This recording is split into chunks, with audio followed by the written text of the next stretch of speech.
The championship medal gleamed on Maya Kim's chest as she scanned the dojo, her voice cutting through the evening air. Who wants to test themselves against a national champion? When her gaze locked onto the quiet, single father in worn sneakers sitting in the corner, the entire room held its breath. Daniel Cross hadn't come here to fight. He'd only wanted his daughter to feel less alone. But as Maya's challenge echoed through the silence, something shifted in his weathered eyes. What happened next would shatter every assumption about strength, honor, and the price of true mastery. Stay with me until the end of this incredible story and drop a comment about which city you're watching from. I'd love to see how far this tale of unexpected courage has traveled. The evening sun cast long shadows through the windows of Kim's elite Taekwondo academy, painting golden stripes across the polished wooden floor where 30 students had gathered for what they thought would be another routine Thursday training session. The air hung thick with the mingled scents of rubber mats and determination, that particular atmosphere unique to places where people push their bodies to the limit.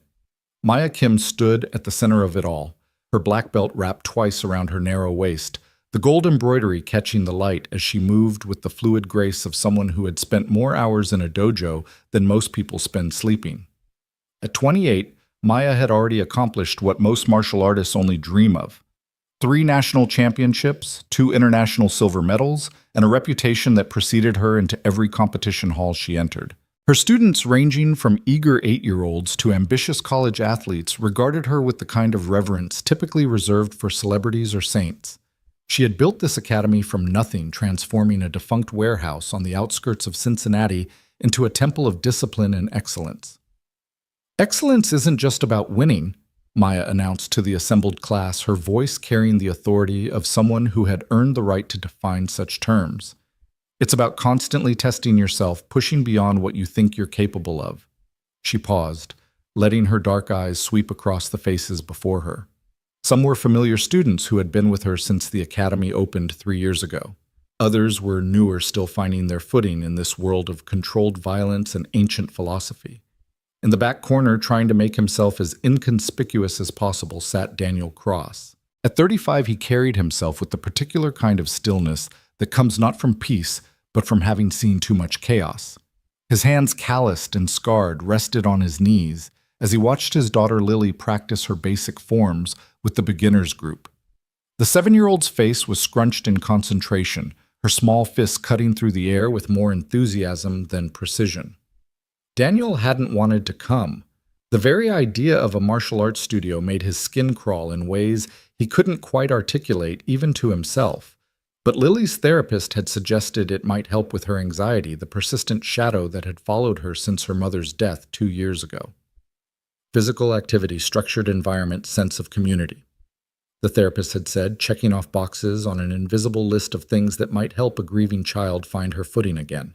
So here he was, every Tuesday and Thursday, sitting on the uncomfortable wooden bench reserved for parents, wearing his paint-stained jeans and faded work boots that seemed almost blasphemous in this temple of athletic wear and bare feet. He worked construction during the day, his body already aching by the time he picked Lily up from after-school care and drove her here. The other parents, mostly mothers in yoga pants and fathers in business casual, gave him polite nods but kept their distance as if poverty might be contagious. Tonight, Maya continued, her voice rising with excitement, I want to demonstrate something important about real combat versus sport fighting. She had been building to this moment for weeks, planning a demonstration that would show her students the difference between tournament sparring and actual self-defense. I need a volunteer from the audience, someone who hasn't trained extensively in Taekwondo. A ripple of nervous laughter went through the crowd. The students knew better than to volunteer. They had all felt the controlled but undeniable power of Maya's techniques. The parents shifted uncomfortably, suddenly fascinated by their phones or the motivational posters lining the walls. Maya's gaze swept the room like a searchlight past the eager faces of her advanced students, past the cluster of soccer moms comparing schedules until it landed on the solitary figure in the corner. Daniel felt her attention like a physical weight, his shoulders tensing involuntarily. You, she said, pointing directly at him. Sir, in the work boots. Would you mind helping me with a demonstration? The dojo fell silent. Every head turned to look at Daniel, who remained perfectly still, as if hoping that complete immobility might render him invisible. Lily had stopped mid-form, her eyes wide, as she stared at her father. "I'm just here to watch my daughter," Daniel said quietly, his voice rough from disuse.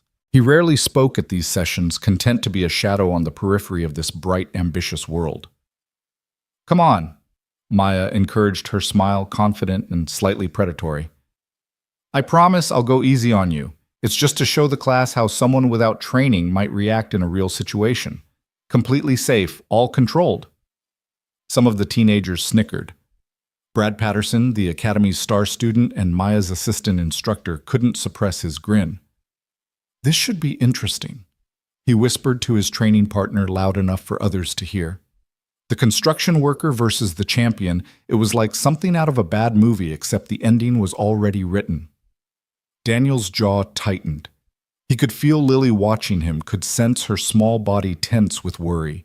She had inherited her mother's anxiety magnified by loss, and he knew she was already imagining the worst, her father humiliated. Hurt made small in front of everyone. He had sworn to himself that he would never let her see him as anything less than strong, capable, unbreakable. It was the only thing he had left to give her. "Dad doesn't know Taekwondo," Lily said suddenly, her voice high and defensive. "He builds houses." More laughter quickly stifled, but unmistakably there. Maya's smile softened slightly. "That's exactly why he's perfect for this demonstration. Sometimes in real life, we face opponents who don't follow the rules we're used to. Street fights aren't like tournaments." Daniel stood slowly, his movements deliberate and careful.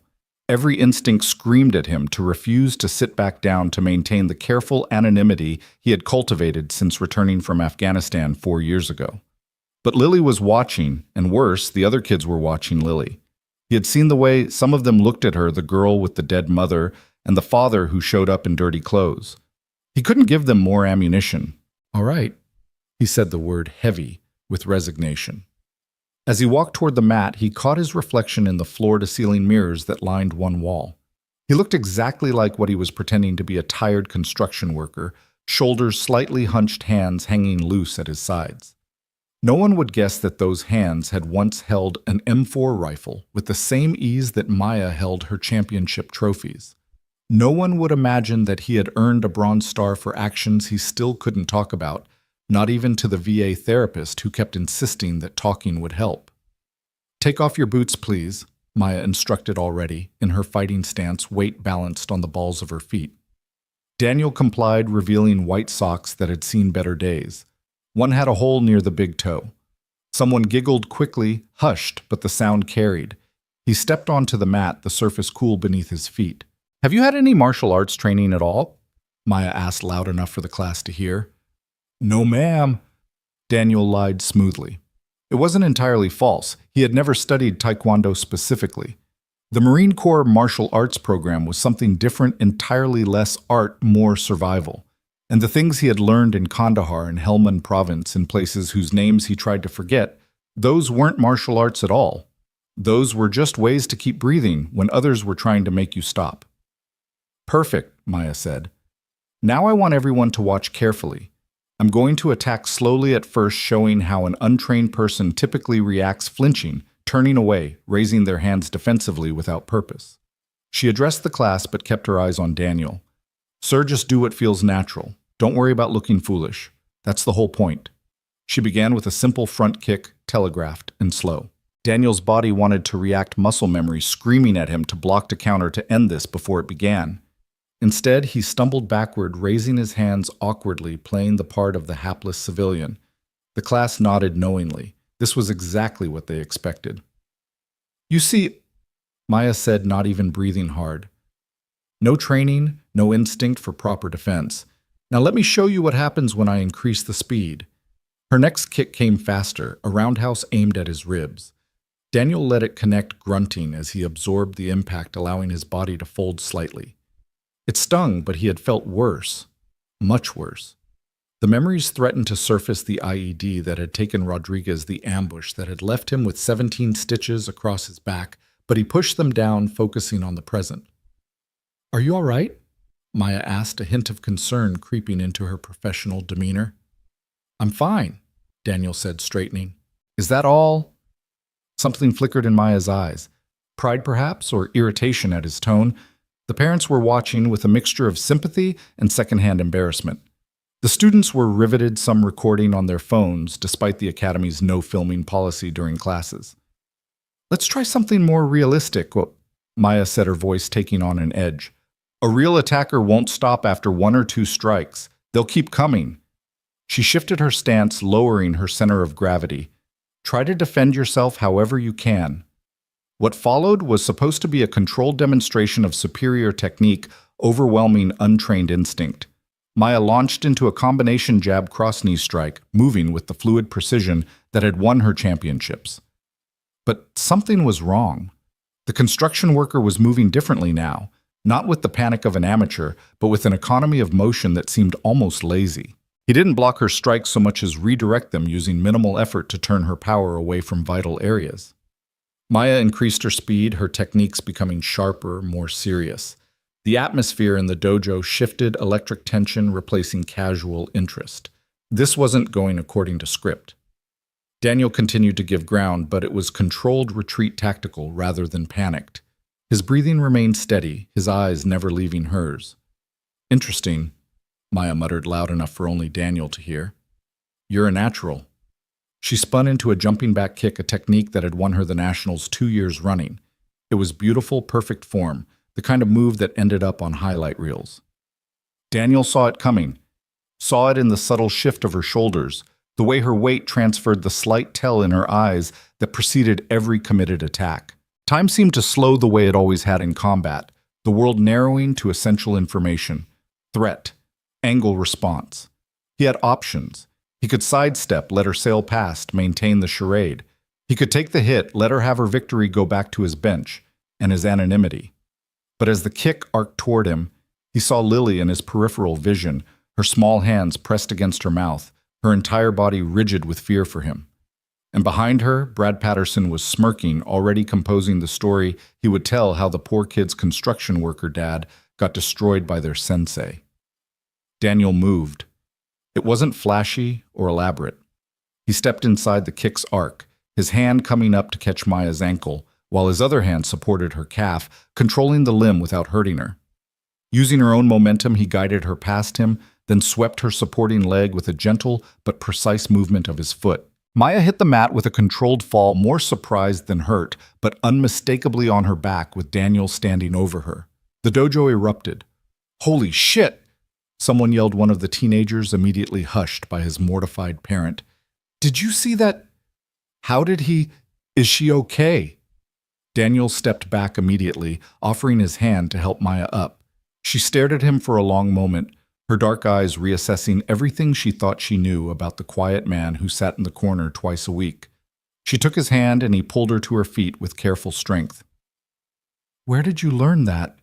She asked quietly, her voice a mixture of embarrassment and genuine curiosity. Lucky instinct, I guess, Daniel said, already moving back toward his shoes. Sorry if I... No, Maya interrupted louder now, addressing the entire class while keeping her eyes on Daniel. That was educational. She was struggling to regain her composure, her teaching persona warring with competitive pride.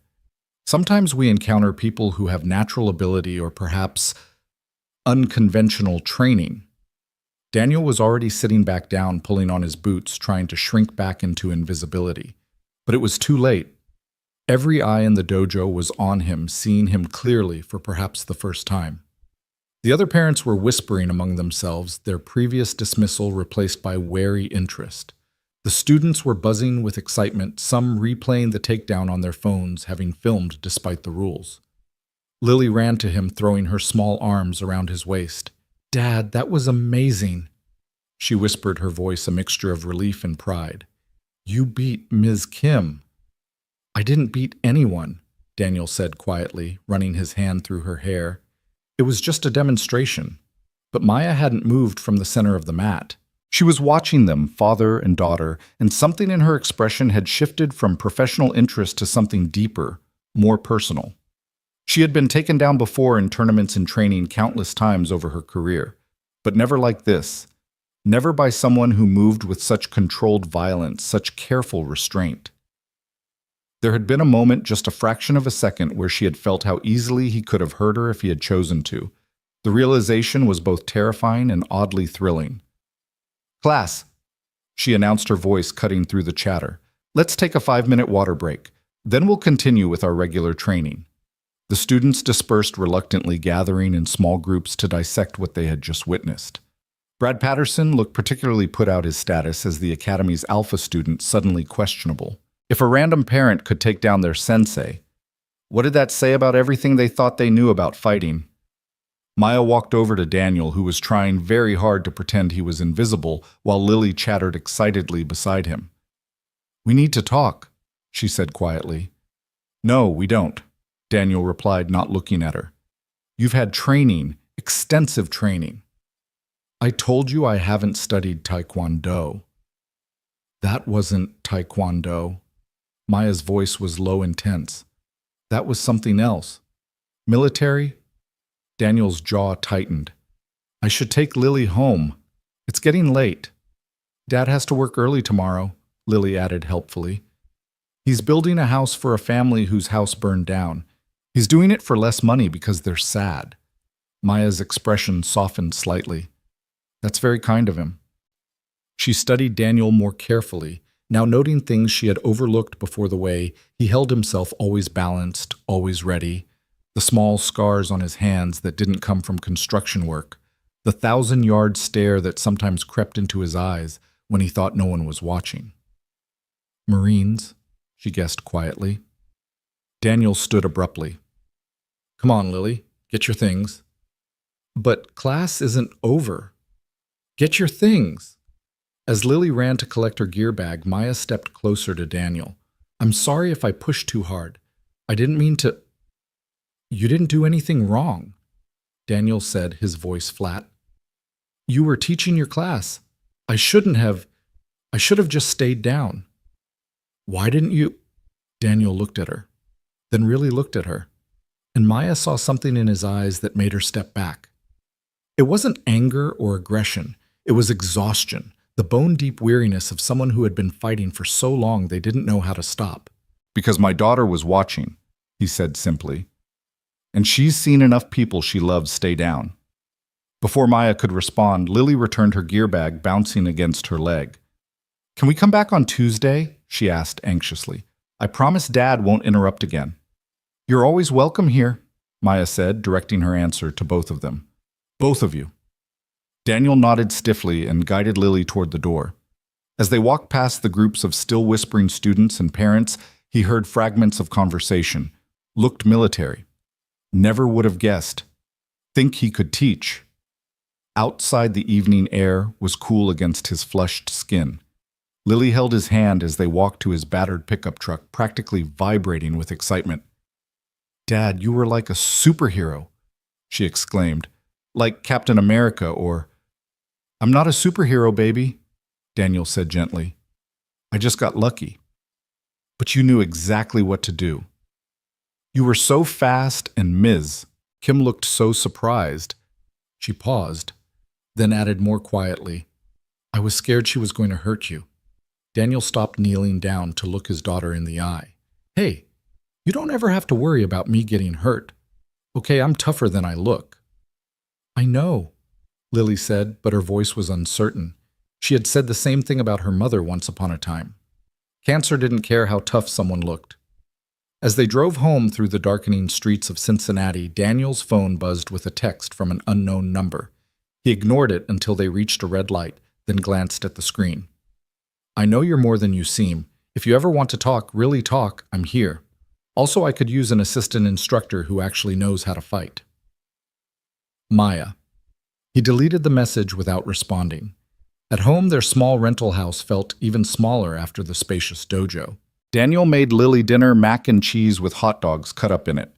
Her favorite, while she recounted the evening's events in elaborate detail, adding flourishes that hadn't actually happened. "And then you moved like whoosh, and Ms. Kim was like, ah, and everyone was like, what?" She gestured wildly with her fork, sending a piece of hot dog flying across the kitchen. "Eat your dinner and stop making sound effects," Daniel said. but he was smiling despite himself. Later, after Lily was asleep, her worn stuffed rabbit clutched against her chest. Daniel sat on the front porch with a beer he wouldn't drink.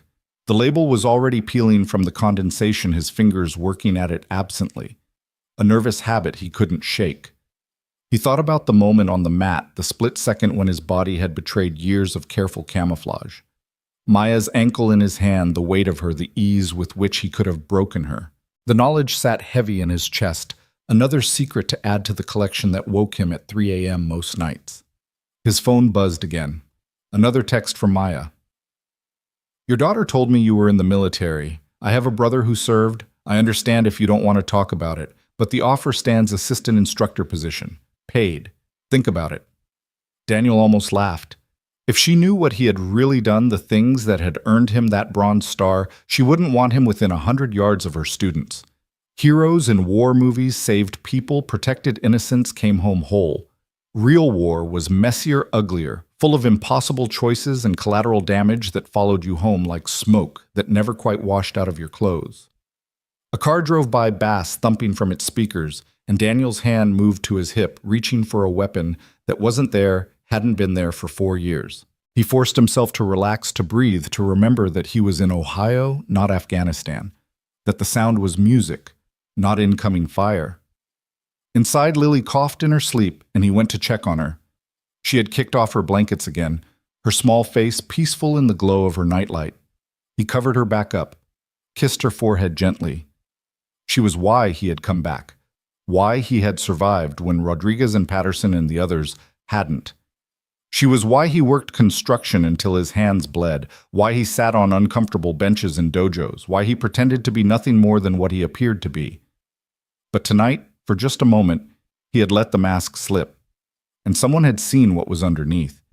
His phone buzzed once more. This time it wasn't Maya. It was a number he recognized, one that made his blood run cold. Colonel Harrison, retired now, working for a private military contractor that had been trying to recruit him for 2 years. Saw an interesting video online. You still got it, Cross. The offer's still on the table. Money's better than ever. Think about your girl's future. Daniel deleted this message too, but his hands were shaking now. He went to the kitchen, poured the beer down the sink, watched the foam swirl away. Outside, a dog barked, and someone's TV played too loud through thin walls. Normal sounds of a normal neighborhood where normal people lived normal lives. He thought about Maya's offer. Assistant instructor.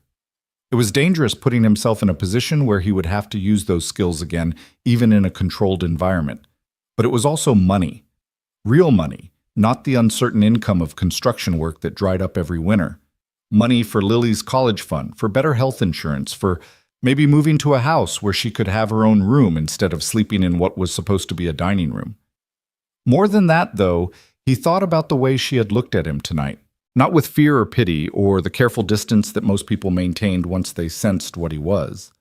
Maya had looked at him with recognition, one fighter to another, and there had been respect in her eyes. He pulled up her texts, stared at them for a long moment, then typed a response. I'll think about it.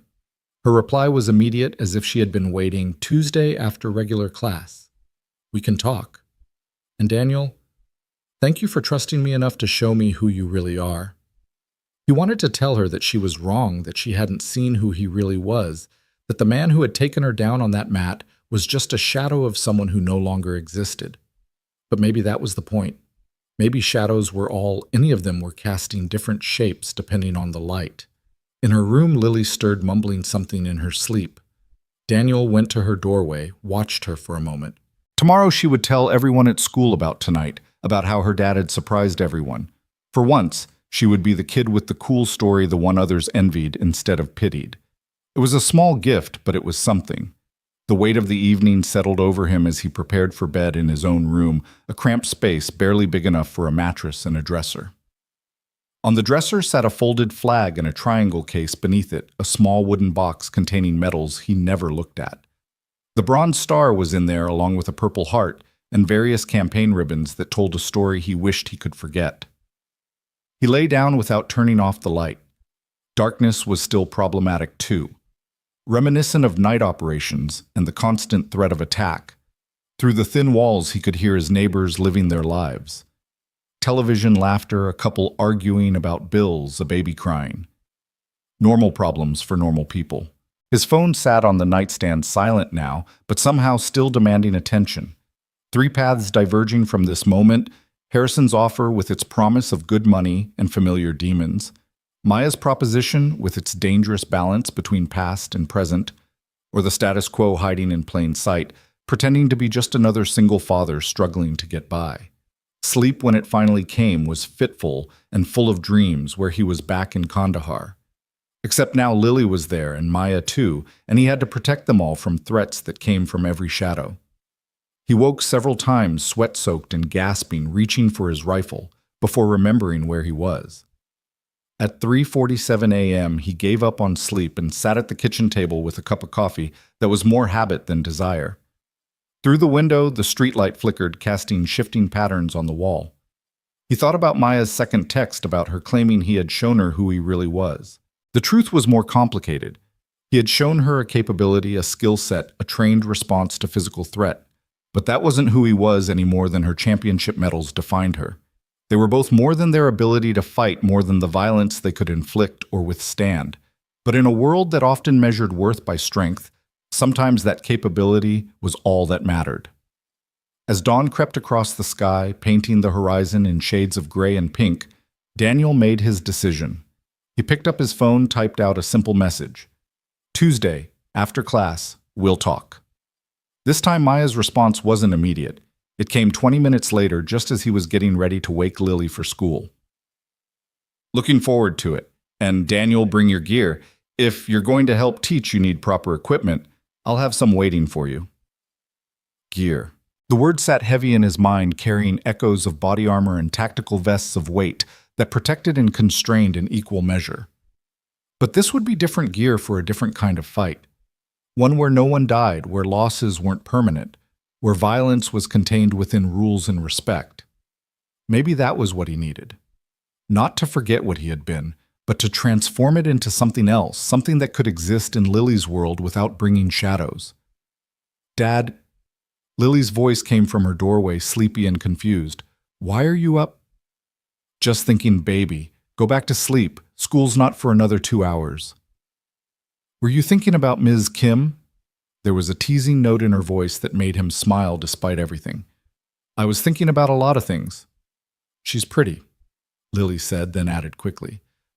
"And she's really good at Taekwondo, except when you beat her." "I didn't beat her, Lily. It was just a demonstration, I know." She patted over to him, climbed into his lap, even though she was getting too big for it. "Dad, are you going to teach at the dojo?" "Maybe. Would that be okay with you?" She was quiet for a moment, her head against his chest, listening to his heartbeat the way she used to when she was smaller and the world was simpler. "I think Mom would like it," she said finally. "She always said you were a hero. Maybe other kids should know that too." Daniel's throat tightened. "I'm not a hero, Lily." "You are to me," she said simply, and then with the devastating honesty of children. "And maybe if you're teaching, you won't look so sad when you're watching." Tuesday arrived with unseasonable warmth, the kind of October day that made Cincinnati feel more like early September. Daniel spent the morning on a roofing job, the physical labor a welcome distraction from the decision he'd made. His crew noticed something different about him. He was quieter than usual, which was saying something, and twice his foreman had to call his name multiple times to get his attention. "You all right, Cross?" Tommy, his work partner, asked during their lunch break. They sat on the half-finished roof, looking out over the suburban sprawl. "You seem somewhere else today." "Just thinking about Lily," Daniel said, which wasn't entirely a lie. "Kid doing okay. I know it's been rough since—" Tommy trailed off the way everyone did when they got close to mentioning Sarah's death. "She's good. Better. Found something she likes." Daniel took a bite of his sandwich, hoping to end the conversation there. But Tommy wasn't done. "My sister saw a video online. Some martial arts thing. Said it looked like you taking down some champion. That true?" Daniel's hand stilled halfway to his mouth. "People see what they want to see." "Come on, man. We've worked together 2 years. You never mentioned you knew martial arts." "I don't. Daniel stood, brushing crumbs from his jeans. Break's over. The afternoon dragged each hour, bringing him closer to the conversation he both dreaded and oddly anticipated. When 5 o'clock finally came, he drove home, showered off the day's sweat and tar, and stared at his closet. What did one wear to discuss becoming something he'd sworn he'd never be again, someone who taught violence, even controlled regulated violence? He settled on clean jeans and a plain black t-shirt, then went to pick up Lily from after-school care. She was practically bouncing when she saw him, her excitement infectious despite his nerves. "Everyone's been talking about it all week," she chattered as they drove. "Marcus said his mom said you must be like a secret agent or something. And Emma asked if you could teach her dad because he's always bragging about knowing karate. But Emma thinks he's lying." "People talk too much," Daniel muttered, but he couldn't help the small smile that tugged at his lips. The dojo parking lot was fuller than usual when they arrived. Word had spread apparently about Thursday's incident. Parents who normally dropped their kids and left were staying to watch, and several new faces had appeared. Daniel recognized the predatory curiosity in their expressions, the same look people got at accident scenes hoping to witness something dramatic. Inside, Maya was leading the intermediate class through forms, her movements precise and powerful. She had pulled her hair back in a tight bun, and there was something different about her energy, sharper, more focused, as if she too had been anticipating this moment. "Dad, there's Ms. Kim," Lily said unnecessarily, waving enthusiastically. Maya nodded in acknowledgement, but didn't break form. Professional, controlled, giving nothing away. But Daniel caught the slight tension in her shoulders, the way her eyes tracked his movement to the usual corner bench. He sat and tried to become invisible while Lily joined her beginners group. But invisibility was impossible now. Parents whispered behind hands, students stole glances, and Brad Patterson watched him with barely concealed hostility. The young man had been Maya's star student, her assistant, the heir apparent to the academy's hierarchy. Now that position was threatened by someone who shouldn't even exist in their ordered world. The regular class proceeded normally or as normally as possible, with the underlying current of anticipation. Maya ran through techniques with her usual expertise, but Daniel noticed she kept the sparring minimal, nothing that might invite comparison to Thursday's events. Finally, class ended. Parents collected their children, many lingering, clearly hoping for another show. Maya thanked them for coming and firmly indicated that the academy was closing for the evening.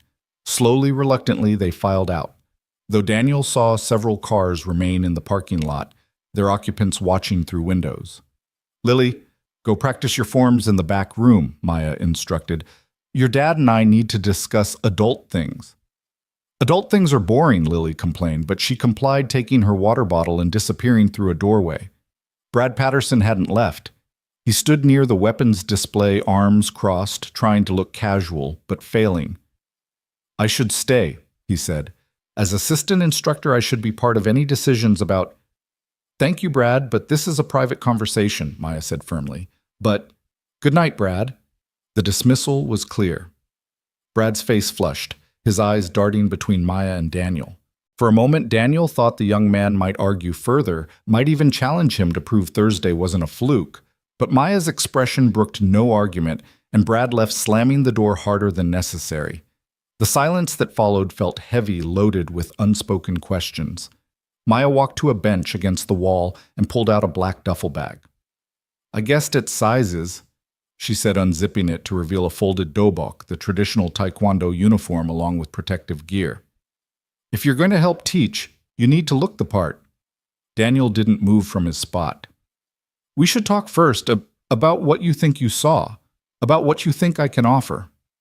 Maya sat on the bench, her usual confident posture relaxing slightly. "What I saw was someone with combat training trying very hard to hide it. What I saw was control discipline and the kind of reflexes that don't come from sport fighting. And that makes you want me around your students. It makes me curious." She leaned forward, elbows on her knees. "I've trained with a lot of people, Daniel. Sport fighters, MMA guys, even some military contractors who thought they were tough.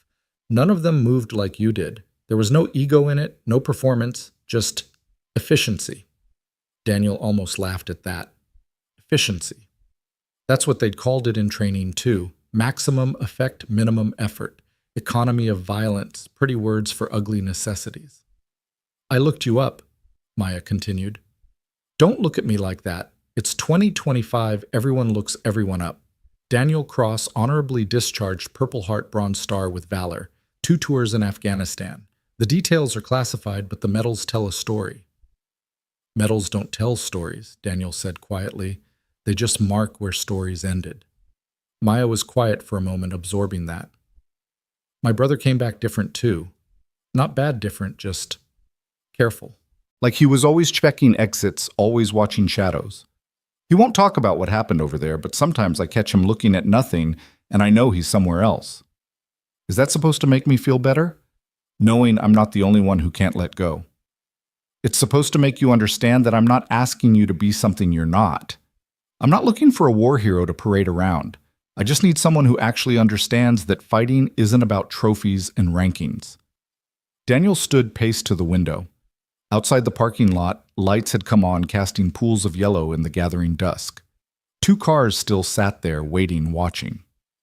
Your students don't need to know what real fighting is, he said. They need to believe in the sport and the rules and the idea that violence can be contained and controlled. They need to believe that fighting is about points and medals and honor. Some of them need more than that. Maya's voice was steady, insistent. I've got kids here who are being bullied. Women who want to feel safe walking to their cars. Teenagers who live in neighborhoods where the rules don't always apply. They need someone who can teach them the difference between sport and survival. And you think I'm that person. You don't know anything about me beyond a 2-minute interaction and some internet search results. I know you didn't hurt me when you could have. I know you measured exactly how much force to use to put me down without causing damage. That kind of control doesn't come from rage or brutality. It comes from discipline. Daniel turned to face her. It comes from practice, from doing it over and over until it becomes automatic.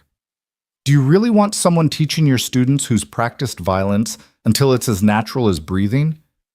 I want someone teaching them who understands the weight of it, who won't fill their heads with action movie fantasies. Maya stood, moved closer to him. Look, I've built something good here. These kids, they trust me. Their parents trust me. But Thursday night, you showed me a gap in what I can offer them. I teach sport. You could teach survival. I didn't come back to teach anyone how to fight. Then why did you come back? The question hung between them heavier than it should have been. Daniel thought of all the reasons Lily needed stability. Sarah's family was here, the job market was decent. But underneath those practical explanations was a simpler truth: he'd come back because he didn't know how to go forward. My daughter loves it here, he said finally. She's happier than she's been since her mom died. If helping out here keeps that smile on her face, then I'll do it. But there are conditions. Maya nodded, waiting. No questions about my service. No war stories for the students. No social media posts about the veteran instructor.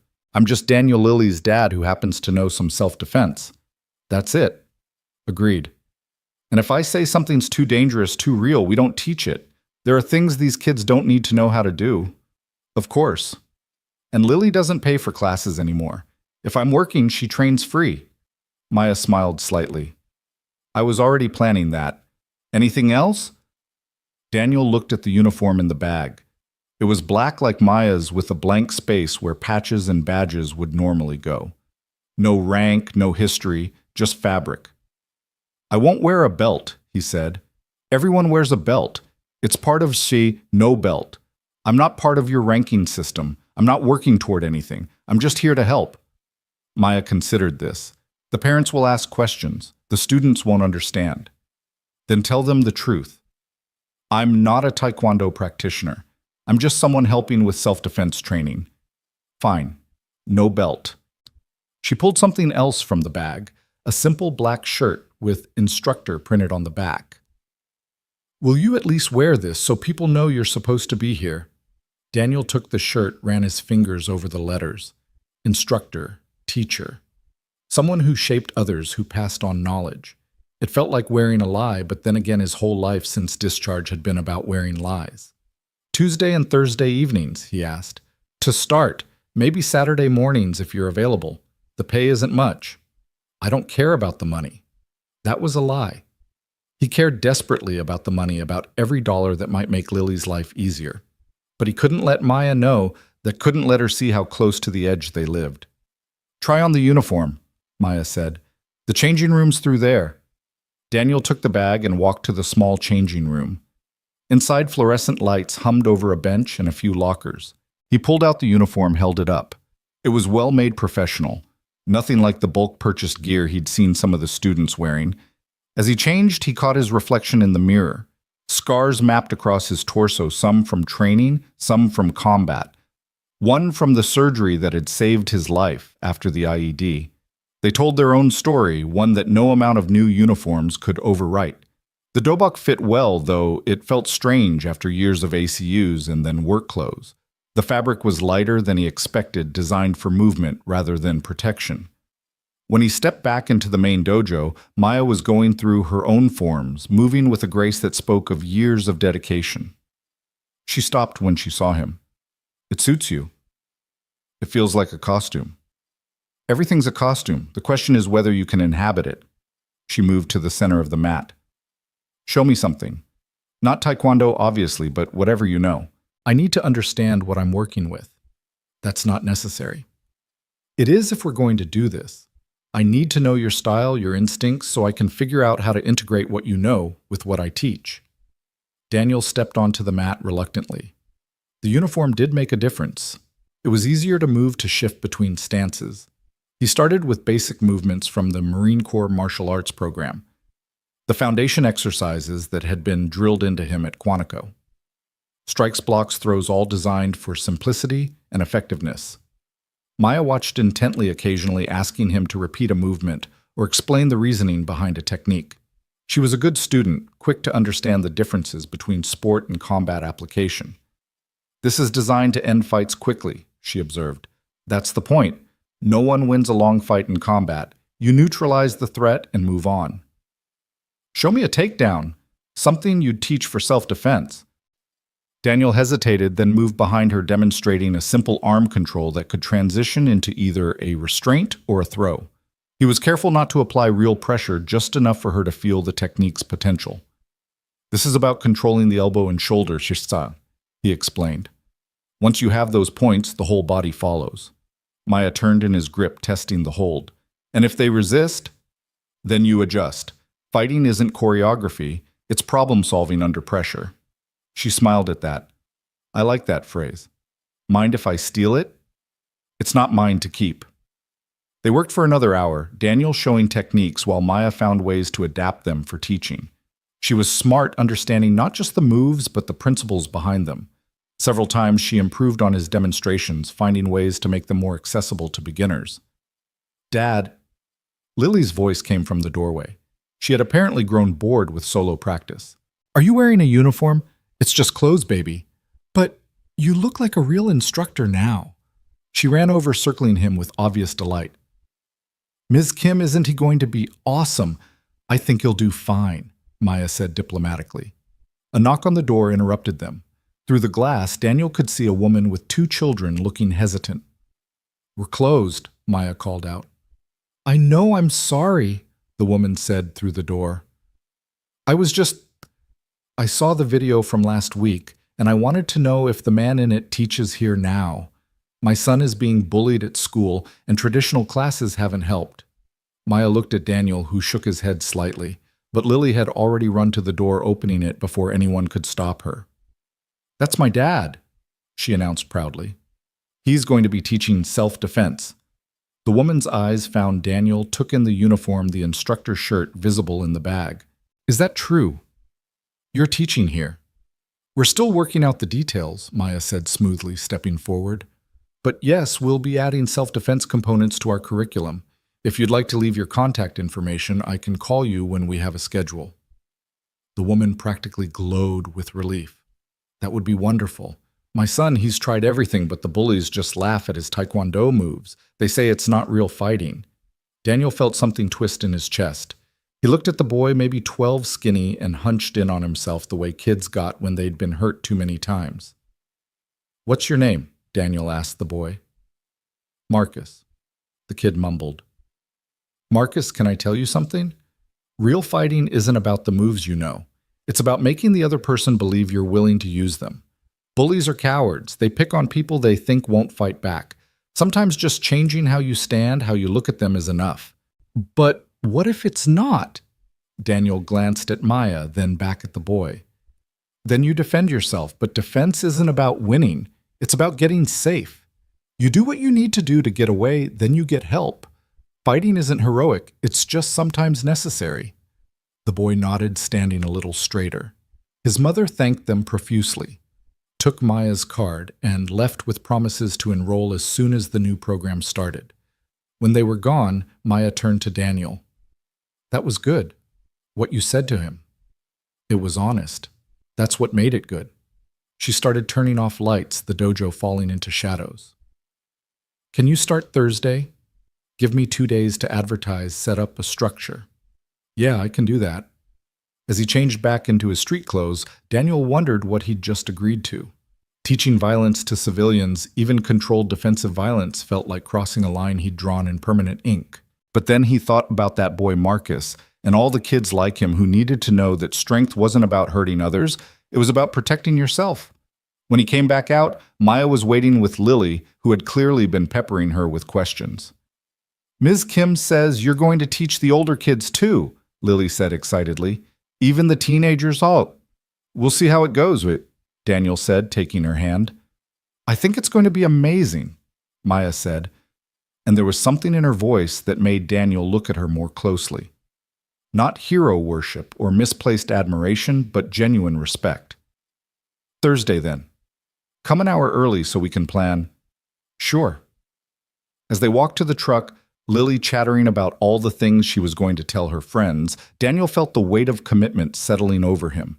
He tried so hard to leave that part of himself behind to bury it under construction work and single parenthood, but maybe that was the wrong approach. Maybe instead of burial, what he needed was transformation.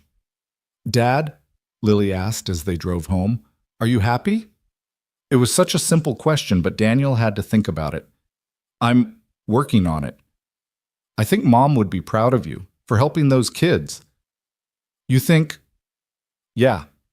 She always said you were the strongest person she knew, not just muscle strong, but heart strong. Daniel's throat tightened. Sarah had said that near the end when the cancer had taken everything but her voice. You're going to be okay, she'd whispered. You're the strongest person I know. Just remember that strength isn't just for fighting, it's for living too. When they got home, there was a package on the doorstep. No return address, just his name in block letters. Daniel recognized the handwriting immediately, Colonel Harrison. Inside was a single photo Daniel in full combat gear surrounded by his squad in Afghanistan.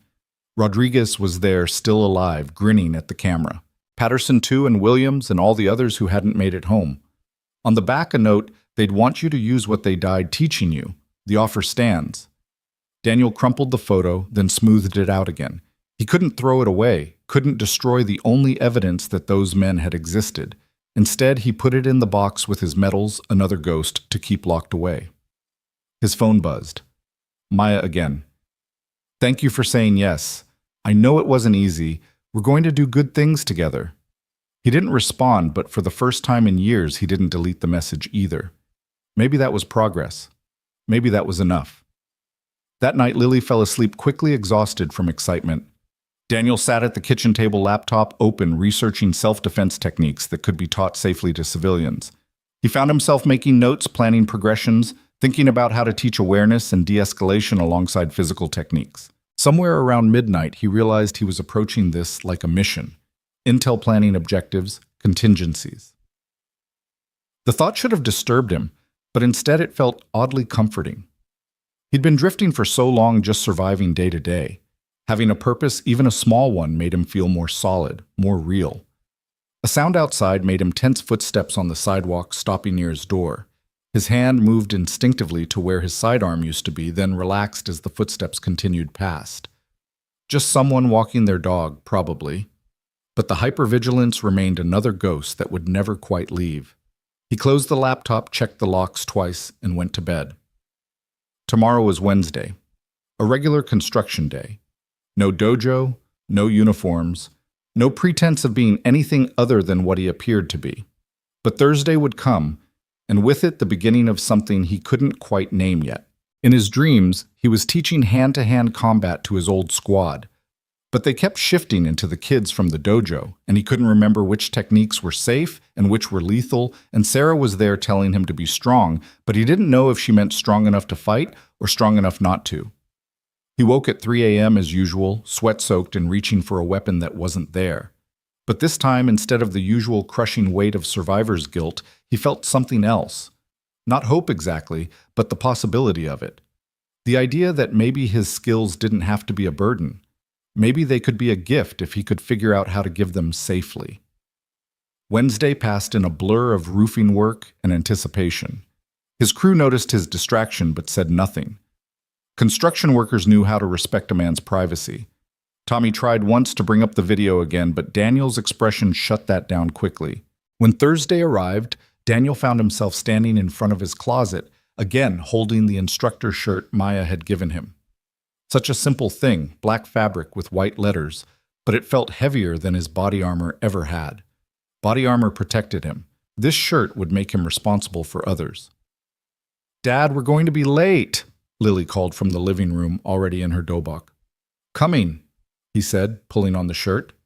In the mirror, he looked almost legitimate, almost like someone who belonged in a dojo instead of on a construction site or a battlefield.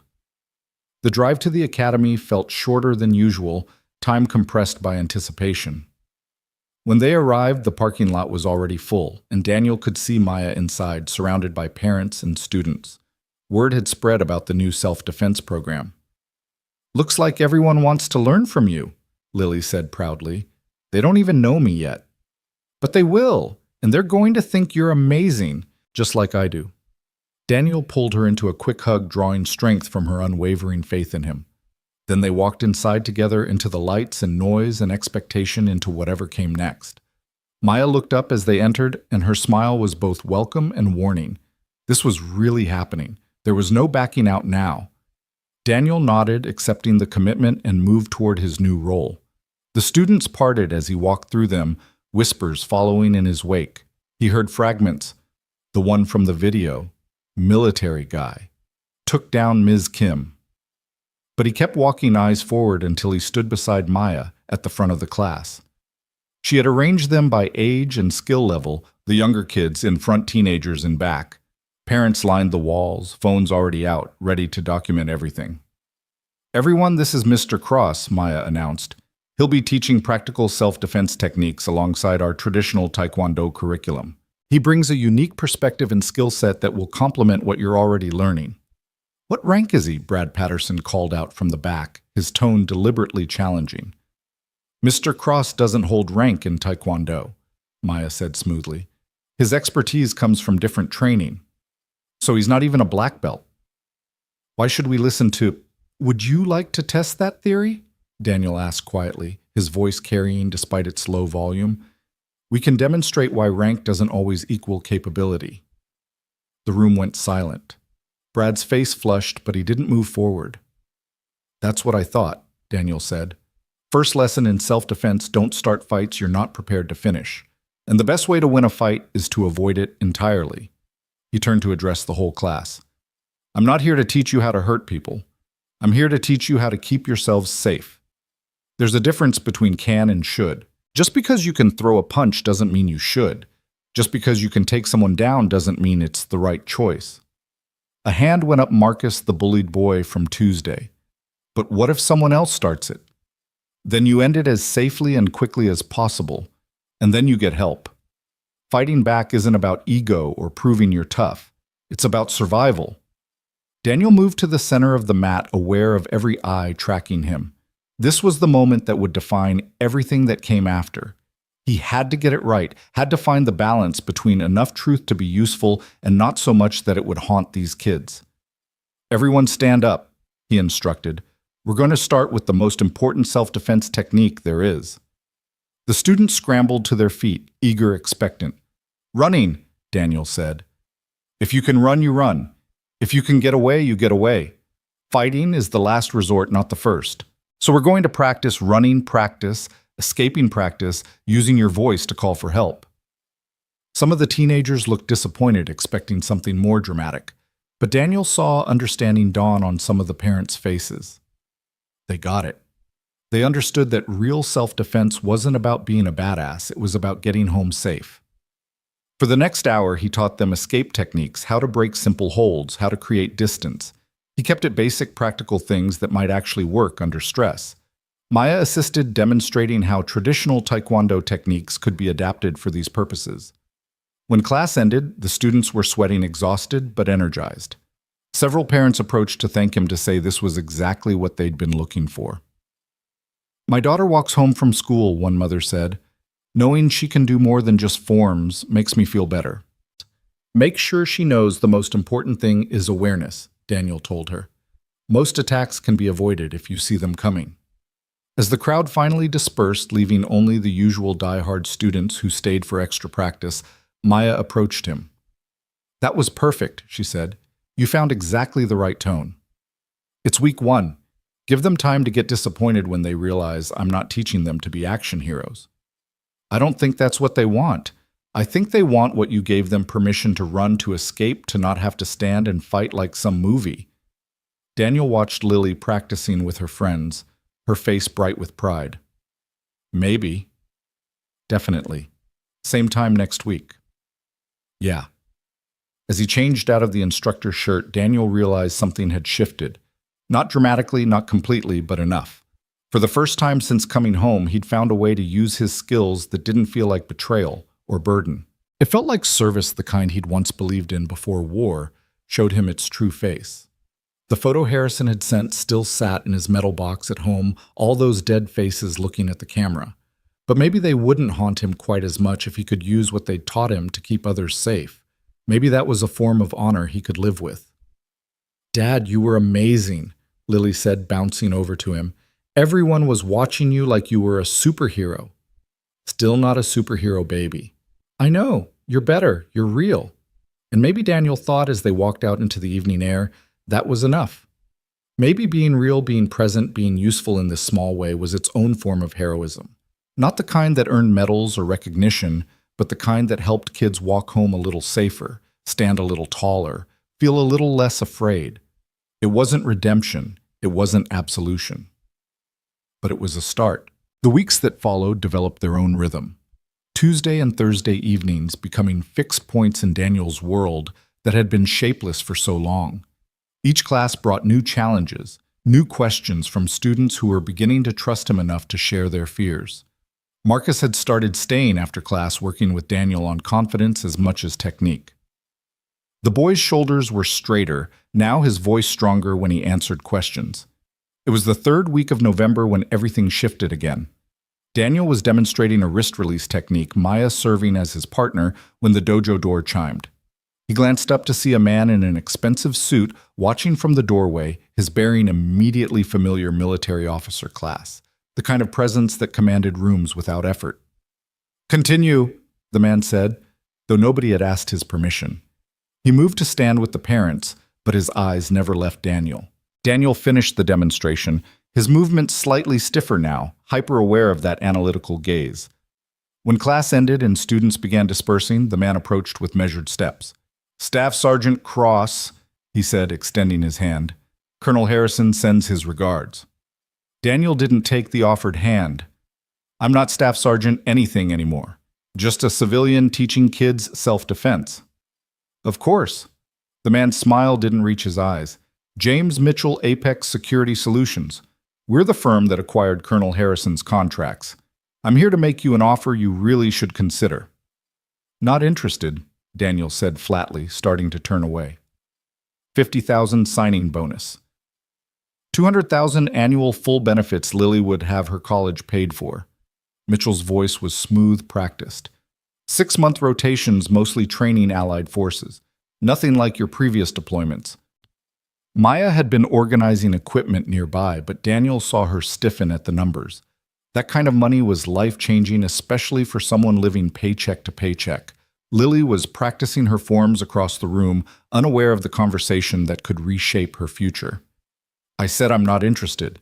Mitchell pulled out a business card, expensive stock with embossed lettering. "The offer stands until the end of the month.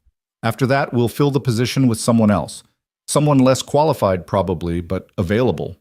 He paused at the door. Your daughter deserves better than a rental house and State College Cross. Think about it. After he left, the silence in the dojo felt heavy. Maya approached carefully the way one might approach a wounded animal. That was about private military contracting, legal mercenary work. Daniel's voice was bitter. They want me to go back teach others how to do what I did. The money sounds blood money. He turned to face her. Every dollar would be paid for by someone else's ghost. Maya studied him for a moment. But you're tempted. He wanted to deny it, but she was right. Lily's college fund was nearly empty. Their health insurance was minimal. One bad accident, one serious illness, and they'd lose everything. Being tempted doesn't mean saying yes, he said finally. That night, Lily was unusually quiet during dinner. She pushed her mac and cheese around her plate, building small mountains and valleys in the pasta. Something wrong at school? Daniel asked. Emma's family is going to Disney World for Christmas, she said quietly. And Marcus is getting a new bike, one of those really cool ones with the gears. And Sophia's mom is taking her to New York to see a real Broadway show. Daniel felt each example like a small cut. We'll do something special for Christmas, too. I know. Lily looked up at him, her eyes too understanding for 7 years old. I don't need those things, Dad. I just sometimes wonder what it would be like. That night after she was asleep, Daniel sat staring at Mitchell's business card. $200,000 a year. Enough for a real house vacation savings for college. Enough to give Lily the childhood she deserved instead of the one his choices had left her with. His phone rang. Maya's name appeared on the screen. I'm sorry if I overstepped earlier, she said without preamble. It's none of my business what job offers you consider. You didn't overstep. Can I ask you something? Not as your employer, just as a friend? Daniel was quiet for a moment. Friend. He hadn't had one of those since his squad. Yeah. What really happened over there? What makes the idea of going back so unbearable? Daniel closed his eyes, saw Rodriguez's face in that last moment, the surprise in his eyes when the IED went off. We were escorting a medical convoy, supposed to be a milk run delivering supplies to a field hospital. Intel said the route was clear. Maya waited patient in the silence. It wasn't clear. Ambush hit us 3 clicks from the hospital. RPGs, small arms, the works. We held them off, but Rodriguez took a round in the chest. Armor stopped it, but he was down, couldn't breathe. I carried him to cover, went back for Patterson. That's when the second IED hit. His hand moved unconsciously to his side, where the shrapnel scars made a constellation of raised tissue. Patterson was maybe 10 feet away. The blast, he swallowed hard. There wasn't enough left to carry, but I tried anyway, dragged what I could find to the medics. They said I saved 3 others that day, but all I remember is not saving Patterson. Daniel. The Bronze Star citation talks about valor under fire. What it should say is that I chose who lived and who died. I made the calculation who could be saved, who couldn't. That's not valor. That's just math. Brutal, horrible math. And they want you to teach others how to make those calculations, among other things. He looked at the card again, at the promise of financial security written in those embossed numbers. Part of me thinks I owe it to Lily, to give her a better life, even if it costs me what's left of my soul. What would Sarah say? The question hit unexpectedly hard. Daniel actually laughed short and bitter. She'd say that Lily needs a father more than she needs money. That being present is worth more than any college fund. Smart woman. Yeah, she was. They sat in comfortable silence for a moment, connected by phone lines and shared understanding. There's something else, Maya said eventually. The academy is doing well. Really well, actually. Your self-defense classes have brought in 12 new students, and I've had inquiries from 3 other schools about having you guest teach. I can offer you more hours, more money. Not contractor money, but enough to help. Maya. I'm also thinking about expansion, opening a second location focusing specifically on practical self-defense. I'd need a partner for that, someone who understands that side of training. You barely know me. I know enough. I know you show up. I know you're good with the kids. I know you have skills I don't and perspective I need. That's more than I knew about Brad when I made him assistant instructor, and look how that turned out." Daniel smiled despite himself. Brad had quit the week before, unable to handle being superseded by someone he saw as an outsider. "I'll think about it," he said. "That's all I ask." Thursday's class brought unexpected drama. Daniel was working with the teenage group on situational awareness when the door burst open. A man stumbled in, clearly drunk, his eyes scanning the room until they landed on a woman in the parents section. "Michelle, I know you're here," he slurred. "You can't keep hiding from me." The woman Michelle shrank back against the wall. Her daughter, one of Maya's students, moved instinctively toward her mother. "Sir, you need to leave," Maya said firmly, stepping forward. "Don't tell me what to do." The man swayed, his fists clenching. "I'm here for my family." Daniel moved without thinking, positioning himself between the man and the students. Not aggressive, just present a barrier. "Hey, friend," Daniel said quietly. "This isn't the place. Whatever's going on, let's take it outside."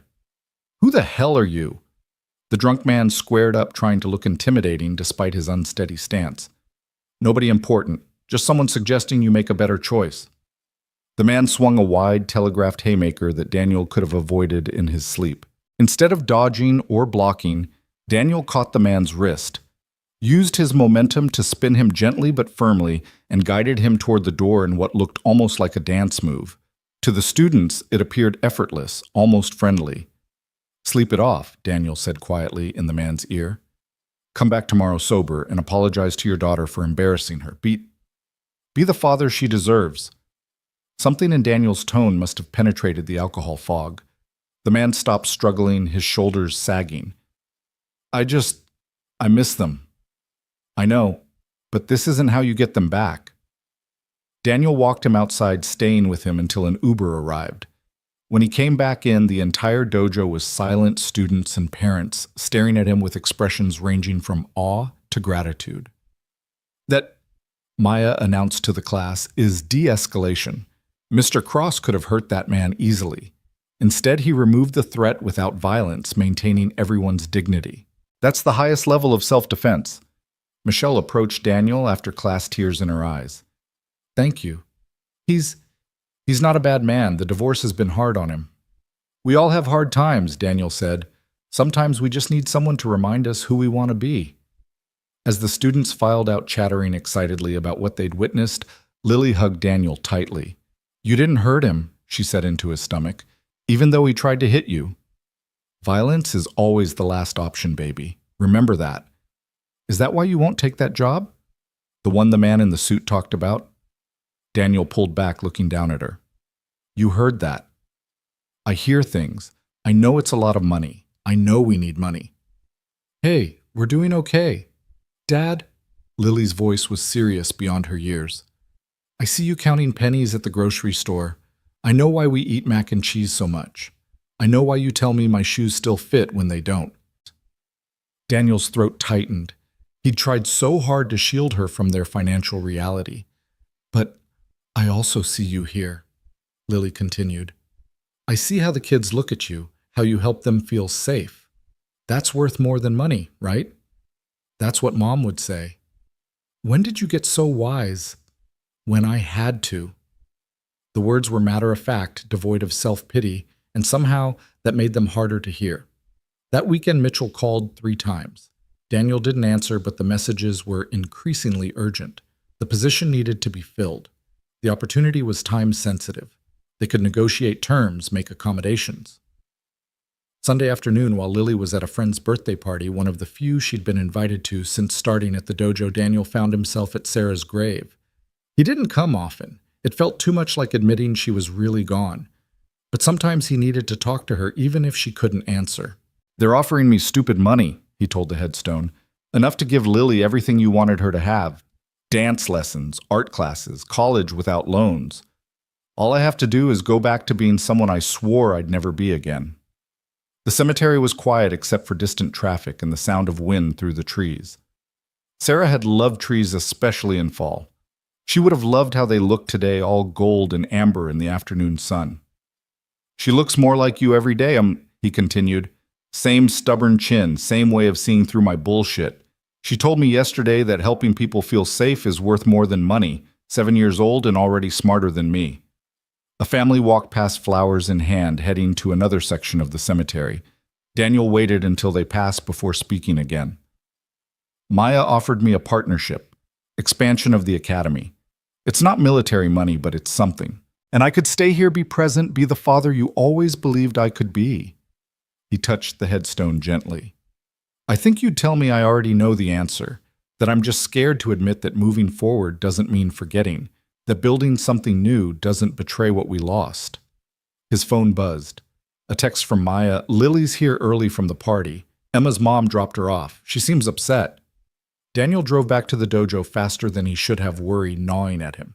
He found Lily sitting on the bench, Maya beside her, both of them quiet. What happened? He asked. Nothing, Lily said quickly. Too quickly. Emma's mom said there was an incident, Maya said carefully. Some of the kids were talking about family situations. Daniel sat down on Lily's other side. What did they say? They said I was poor, Lily whispered. They said that's why Mom died, because we couldn't afford good doctors. Daniel felt rage rise in his chest, hot and familiar. His hands clenched into fists before he forced them to relax. That's not true, he said firmly. Mom had the best doctors. The cancer was just too strong. Money couldn't have changed that. But they said, they're kids, baby. They don't understand. They're repeating things. They overheard things that aren't true. Lily looked up at him, eyes wet. Are we poor, Dad? Daniel glanced at Maya, then back at his daughter. We have less money than some people, more than others. But being rich isn't about money. It's about what you have that can't be bought. Like what? Like courage, like kindness, like the ability to help others feel safe, like having people who love you no matter what. Lily leaned against him, and he wrapped his arm around her. Maya stood to give them privacy, but Daniel caught her hand. Stay, he said quietly. You're part of this too. Maya sat back down, and for a moment they were just three people on a bench connected by something harder to define than family, but just as real. Mr. Mitchell called while you were gone, Maya said eventually. He wanted me to convince you to take the job, offered the academy a finder's fee. What did you tell him? That he could take his finder's fee and shove it somewhere anatomically improbable. Daniel laughed, surprising himself. Very professional. I have my moments, she paused. But Daniel, if you need to take it for Lily. I don't, he said firmly. We'll figure it out another way. We always do. Monday morning brought unexpected news. Daniel was on a roofing job when his phone rang. The principal of Lily's school asking him to come in immediately. His mind raced through terrible possibilities as he drove. Had she been hurt? Was she in trouble? The principal's secretary directed him to the office where he found Lily sitting in a chair unharmed, but clearly upset. Across from her sat Emma's mother looking indignant, and another woman he didn't recognize. Mr. Cross, thank you for coming, the principal said. There's been an incident. What kind of incident? Emma claims that Lily threatened her, Emma's mother said sharply, said she would have her father hurt Emma's father. Daniel looked at Lily, who shook her head vigorously. I didn't say that. She said her dad was a soldier and knew how to hurt people, Emma insisted from her chair in the corner. That's not what I said, Lily's voice rose. I said my dad protects people. I said he teaches people how to be safe. The principal held up his hands. Let's all calm down. Mr. Cross, we need to address the fact that Lily has been telling stories about your military service that are frightening other students. What stories? That you're a war hero, that you won medals for combat actions. Some parents are concerned. Daniel felt the familiar weight of judgment, the way civilian institutions recoiled from any reminder that violence existed in their sanitized world. I served in Afghanistan, he said evenly.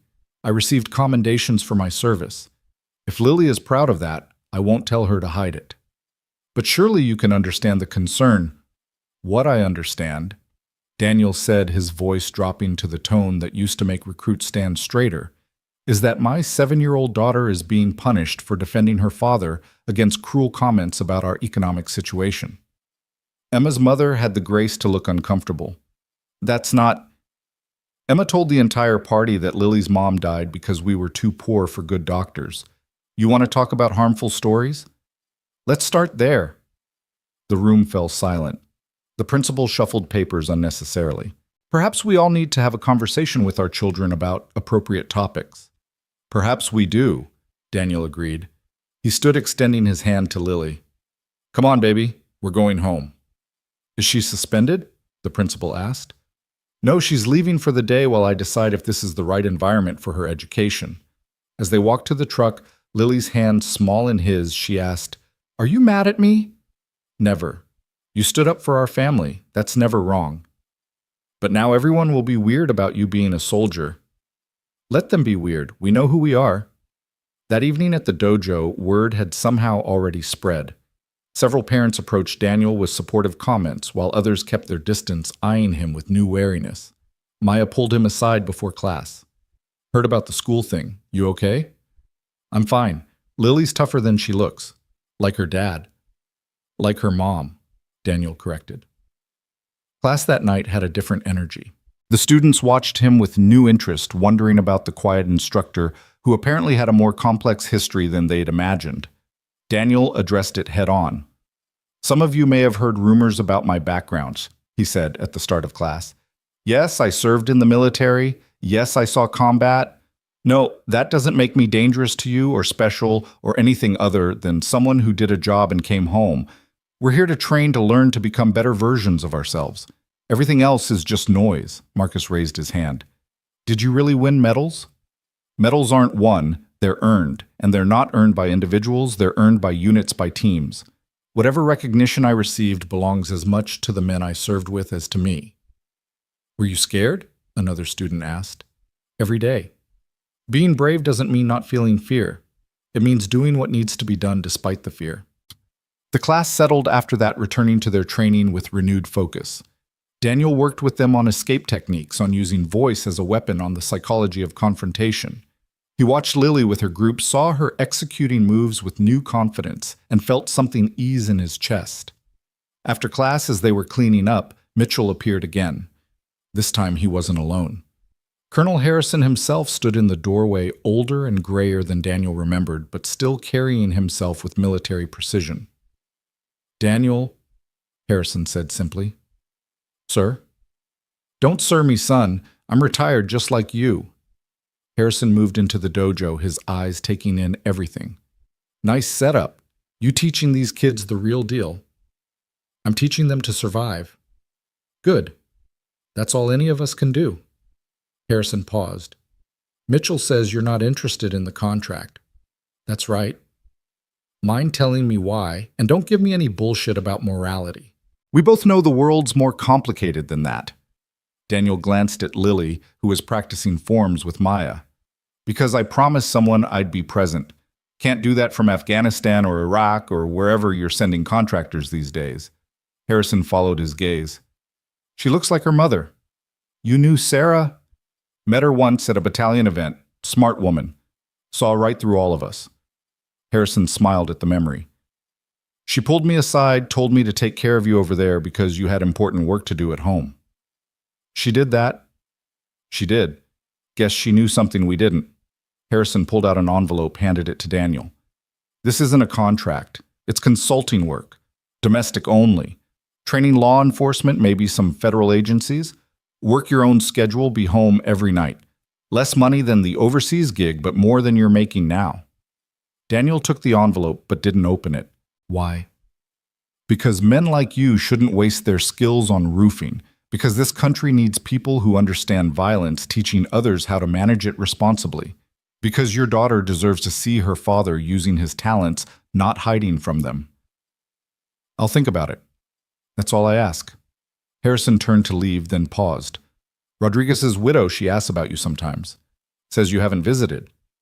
I wouldn't know what to say. Maybe start with the truth. That you tried. That you carry him with you. That his death meant something because you've used it to become someone who prevents other deaths. After they left, Daniel stood in the empty dojo, envelope in hand. Maya approached, having settled Lily in the back room with homework. Another job offer.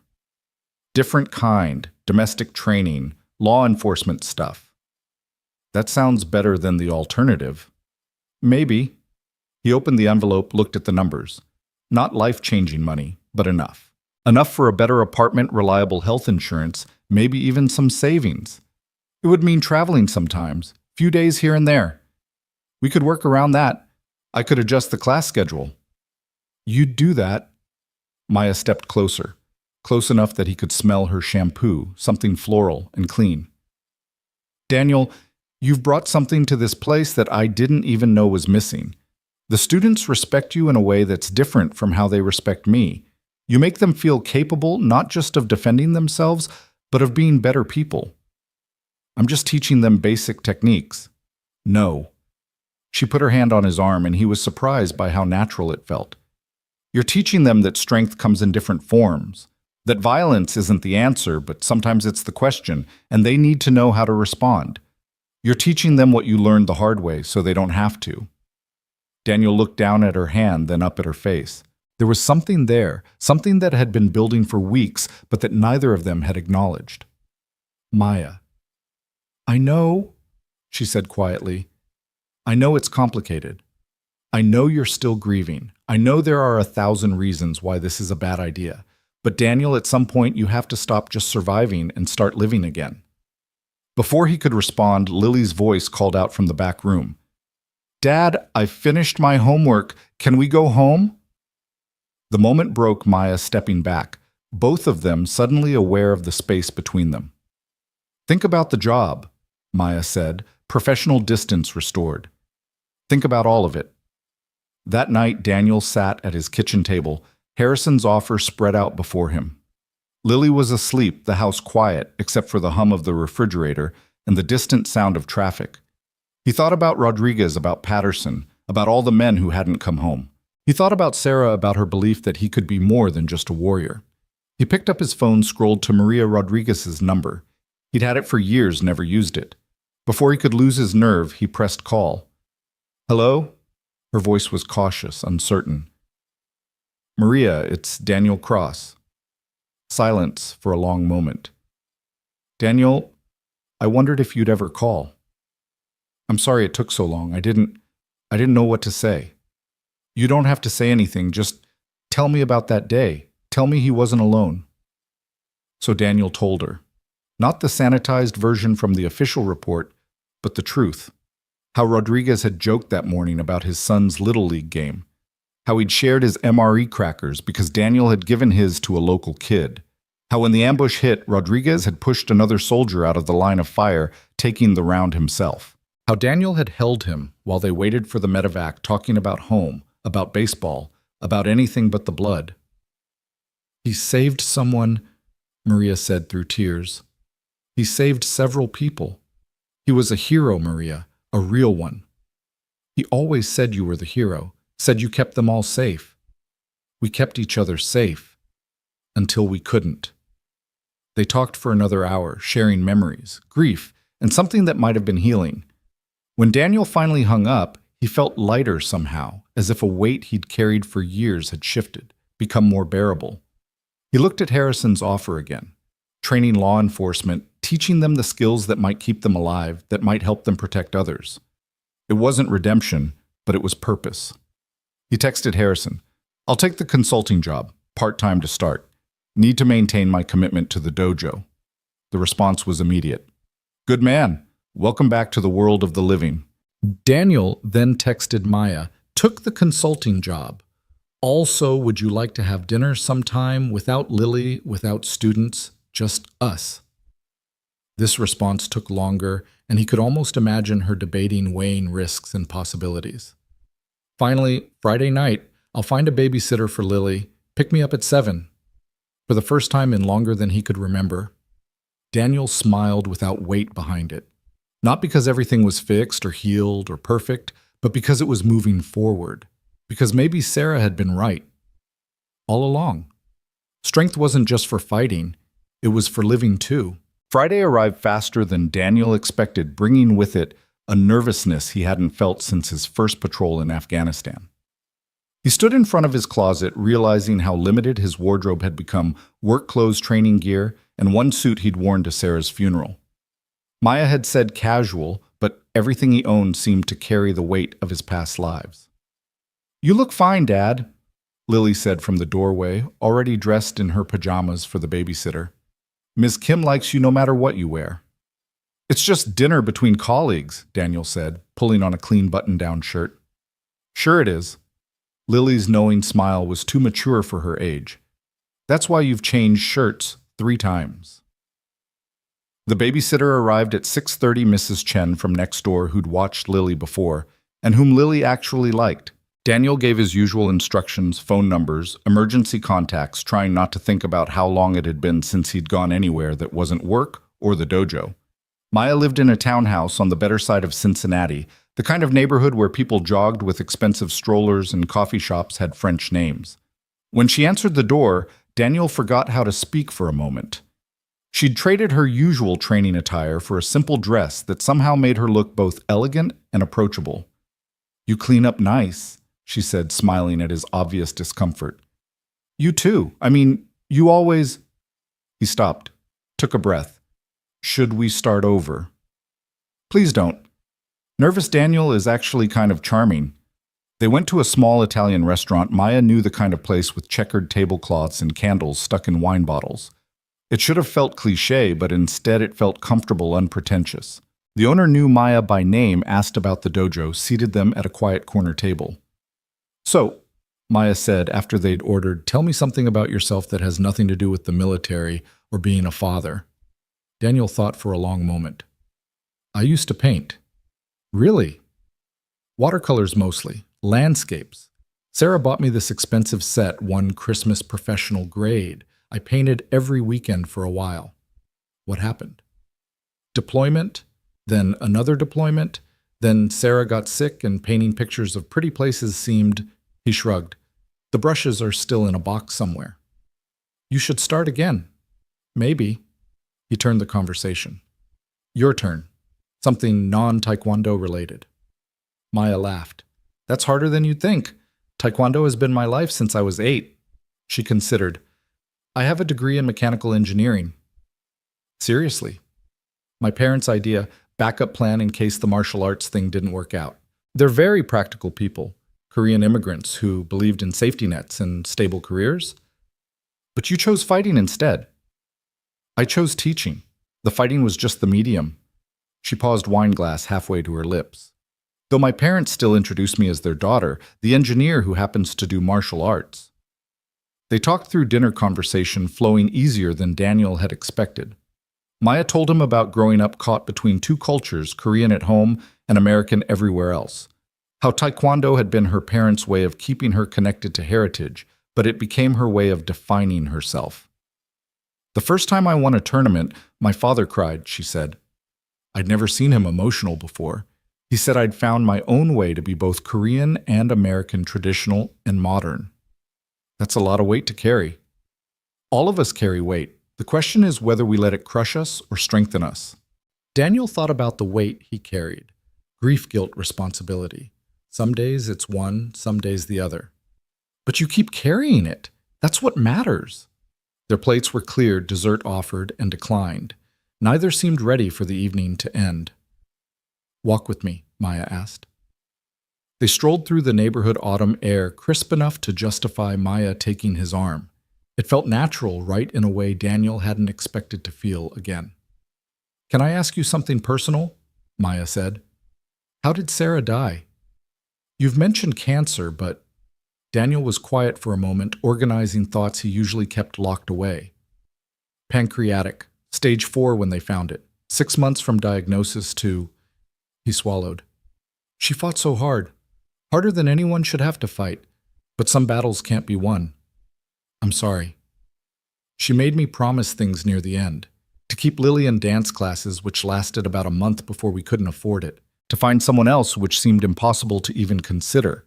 To stop punishing myself for surviving when others didn't. Have you kept that last promise?" "I'm trying. Some days are better than others." He looked down at her. "Tonight's a better day." They'd circled back to Maya's townhouse. She didn't let go of his arm. "Would you like to come in just for coffee? Mrs. Chen doesn't expect you back until 11. Daniel knew he should say no, knew this was moving too fast, knew he wasn't ready.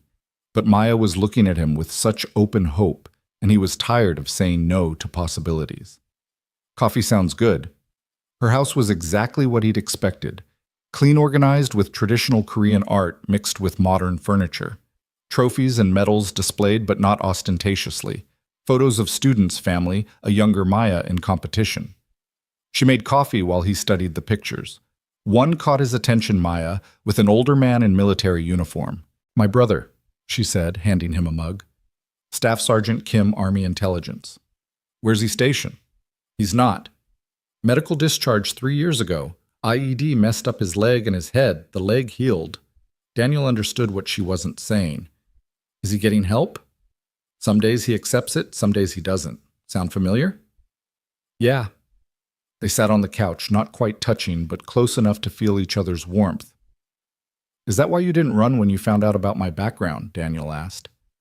"Because of your brother." "Partly, but mostly because I saw how you were with Lily with the students. You could have come back angry, violent, broken. Instead, you came back careful, protective. That takes a different kind of strength." "I am broken," Daniel said quietly. "Just functioning broken." Maya set down her coffee, turned to face him fully. "We're all broken, Daniel. Every single one of us. The question is whether we let the broken edges cut others or whether we smooth them down, make them safe." She was close enough that he could see the flecks of gold in her brown eyes, could smell that floral shampoo again. His heart was pounding like he was back in combat, but this was a different kind of fear. "Maya, I know you're scared," she said softly. "I know it feels like betraying Sarah. I know you think you don't deserve this, but Daniel, you're allowed to be happy again. You're allowed to want things for yourself, not just for Lily." She kissed him, then gentle and undemanding. For a moment, Daniel froze, guilt and desire warring in his chest. Then something gave way, some wall he'd built, and he kissed her back. When they pulled apart, both were breathing unsteadily. "Too fast?" Maya asked. "No, maybe. I don't know." Daniel ran his hand through his hair. "I haven't. It's been since Sarah. We don't have to do anything. We can take this as slow as you need. It's not that, it's..." He struggled for words. "I don't know how to be with someone when I'm not who I used to be. Sarah knew me before Afghanistan, before everything went dark. You're meeting me after, and I don't know if what's left is enough." Maya took his hand, traced the scars across his knuckles. "I'm not looking for who you were. I'm interested in who you are. The man who shows up every Tuesday and Thursday, who teaches kids to be strong without being cruel, who carried his wounded brother when everyone else would have run. That man is more than enough." Before Daniel could respond, his phone buzzed. Mrs. Chen letting him know Lily had woken up from a nightmare and was asking for him. "I have to go," he said, apology in his voice. "Of course, Lily comes first. Always." At the door, Maya stopped him with a hand on his arm. "Daniel, this doesn't have to change anything at the dojo. We can keep it separate, professional there. Is that what you want?" "I want whatever makes you comfortable, whatever keeps you coming back." He kissed her again, quick but sincere. "I'll see you Tuesday." The drive home was a blur of streetlights and racing thoughts. When he got home, he found Lily curled on the couch with Mrs. Chen, her face tear-stained but calm. "Bad dream?" he asked, gathering her into his arms. "About Mom," Lily whispered, "but also about you. You were leaving and I couldn't make you stay." "I'm not going anywhere, baby. I'm right here. Promise?" "Promise." After Mrs. Chen left and Lily was back in bed, Daniel sat on her floor watching her sleep. She looked so much like Sarah in these quiet moments, the same curve of her cheek, the same way of clutching her pillow. "I kissed someone tonight," he whispered to the darkness. "Maya. I think you'd like her. She's strong and kind, and she makes me remember that there's more to life than just surviving. Is that okay? Is it okay that I want that?" Lily stirred but didn't wake. Outside, a siren wailed in the distance, the sound of someone else's crisis. Daniel had learned to differentiate sirens since coming home, ambulance, fire, police, each one a different kind of emergency. But tonight, They were just background noise, someone else's story. His phone buzzed, a text from Maya. "Thank you for tonight, for trying. That's all anyone can ask." He typed back, "Thank you for being patient with my ghosts." We all have ghosts, Daniel. The trick is learning to live with them instead of for them. Monday brought the first day of his consulting work with Harrison's company. The facility was an hour outside Cincinnati, a nondescript building that could have been anything from a warehouse to a tech startup. Inside it was pure function training mats, weapons lockers, classrooms with whiteboards covered in tactical diagrams. "Welcome to Apex Training Solutions," Harrison said, meeting him at reception. Less sexy than overseas work, but arguably more important. He introduced Daniel to the team's 6 other instructors, all former military or law enforcement. Daniel recognized the type: immediately competent professional carrying their histories in their posture and watchful eyes. "Crosshair will be handling our de-escalation and close-quarters defense modules," Harrison announced. He has a gift for teaching violence without glorifying it. The first class was a group of rookie police officers fresh from the academy and eager to prove themselves. Daniel watched them strutting in full of untested confidence and saw himself 15 years ago. "Forget everything you think you know about hand-to-hand combat," he began. "Movies, video games, even most of what they taught you at the academy. Real violence is fast, ugly, and usually unnecessary. My job is to teach you to avoid it when possible and survive it when it's not." One recruit, barely old enough to buy beer legally, raised his hand. "But we're cops. We need to be ready to fight." "No," Daniel said firmly. "You need to be ready to protect and serve. Fighting is maybe 1% of that. The other 99% is communication, observation, and judgment. A cop who's eager to fight is a cop who's going to end up on the news for all the wrong reasons." He spent the morning teaching them awareness exercises, verbal de-escalation techniques, the psychology of confrontation.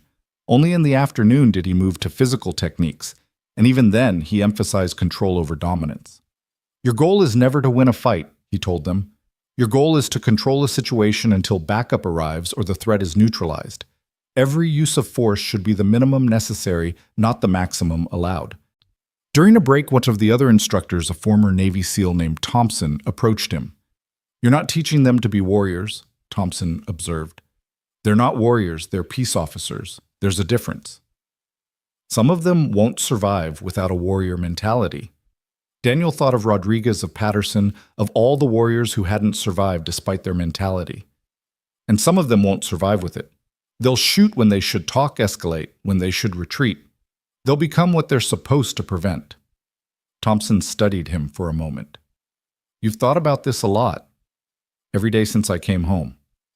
The week settled into a rhythm, consulting Monday, Wednesday, and Friday mornings, construction work when he could fit it in the dojo Tuesday and Thursday evenings.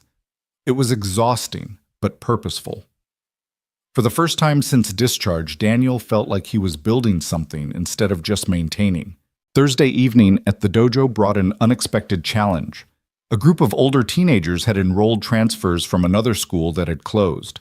They came with attitude, skepticism, and in one case, barely concealed aggression. "Why should we listen to you?" one of them, a kid named Tyler, asked during Daniel's self-defense session. "You're not even a real Taekwondo instructor." "You're right," Daniel said calmly. "I'm not. So if you want to learn Taekwondo, work with Ms. Kim. If you want to learn how to not get hurt in the real world, work with me." "I don't need to learn how not to get hurt. I need to learn how to hurt others." The dojo went quiet. Maya started to intervene, but Daniel held up a hand. "Why?" he asked simply. Tyler seemed taken aback by the directness. Why do you need to learn to hurt others who hurt you?" The teenager's bravado cracked slightly. "That's none of your business." "You're right, it's not. But I can guess. Someone bigger, stronger. Someone who made you feel powerless, and now you want to be the one with power." Tyler's jaw clenched, but he didn't deny it. "I get it," Daniel continued. "I've been there, but here's what I learned: hurting others doesn't heal your hurt. It just spreads it around. You want to feel powerful. Learn to walk away from a fight. Learn to protect others who can't protect themselves. That's real power."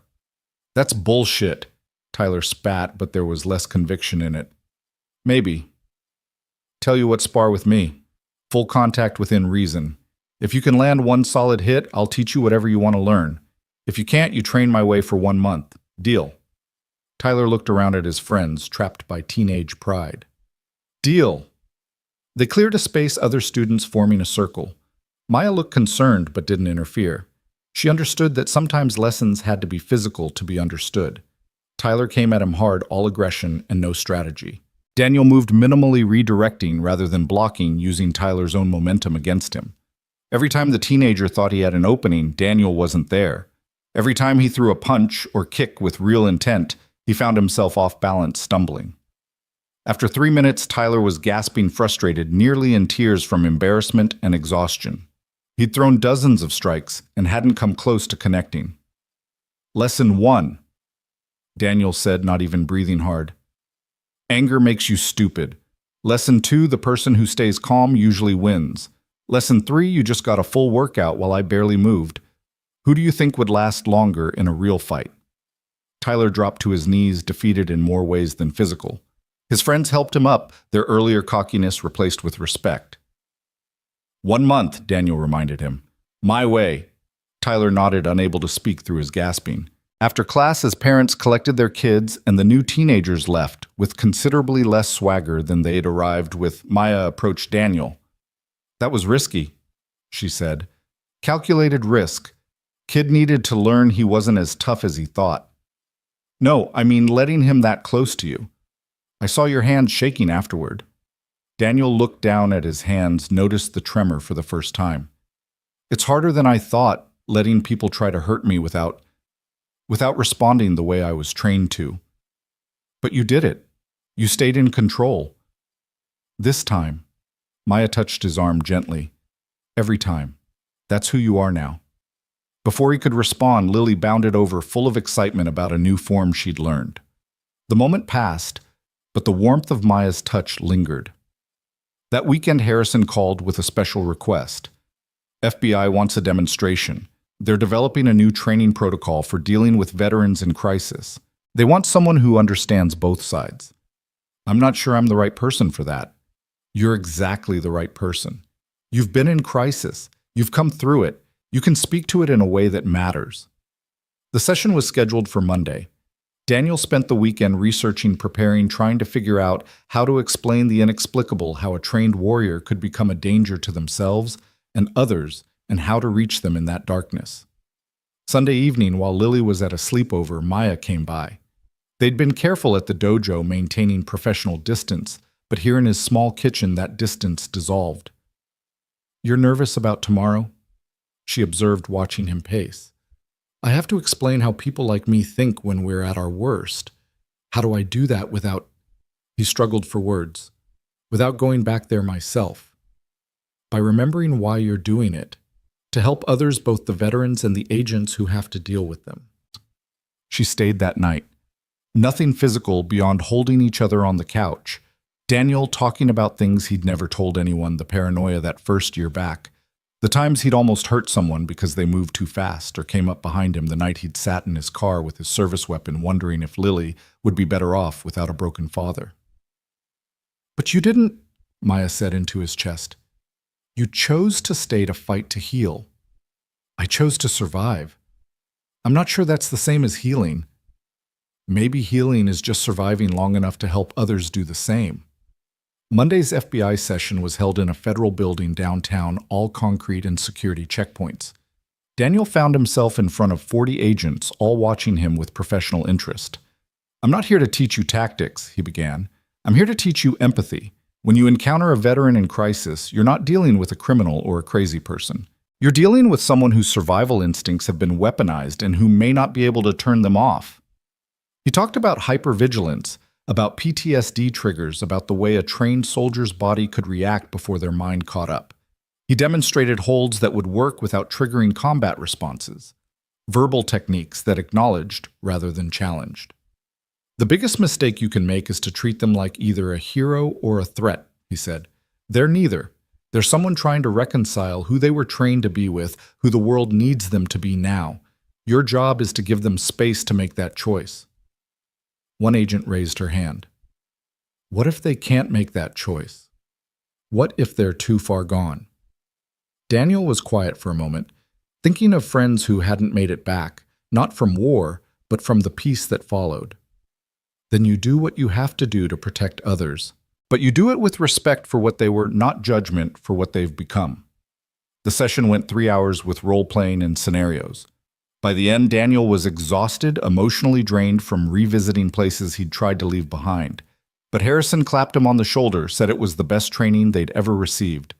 Tuesday evening, he arrived at the dojo to find Tyler already there an hour early, practicing the basic forms Daniel had shown him.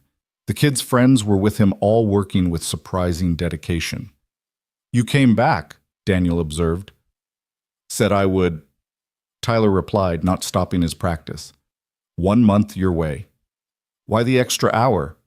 Tyler finally stopped, faced him. "Because maybe you were right. Maybe being strong isn't about hurting people, but I need to know I could if I had to. Does that make sense?" "More than you know," Daniel said. "Let's work on your stance." As the regular class began filling in, Daniel noticed something different. The energy had shifted over the weeks. What had started as curiosity about the mysterious instructor had evolved into genuine respect and engagement. Students helped each other, older kids mentoring younger ones, parents participating instead of just watching. Maya caught his eye across the room, smiled. They'd been careful to keep things professional during class, but everyone seemed to sense something had changed. Lily certainly had, watching them with knowing looks and occasional giggles.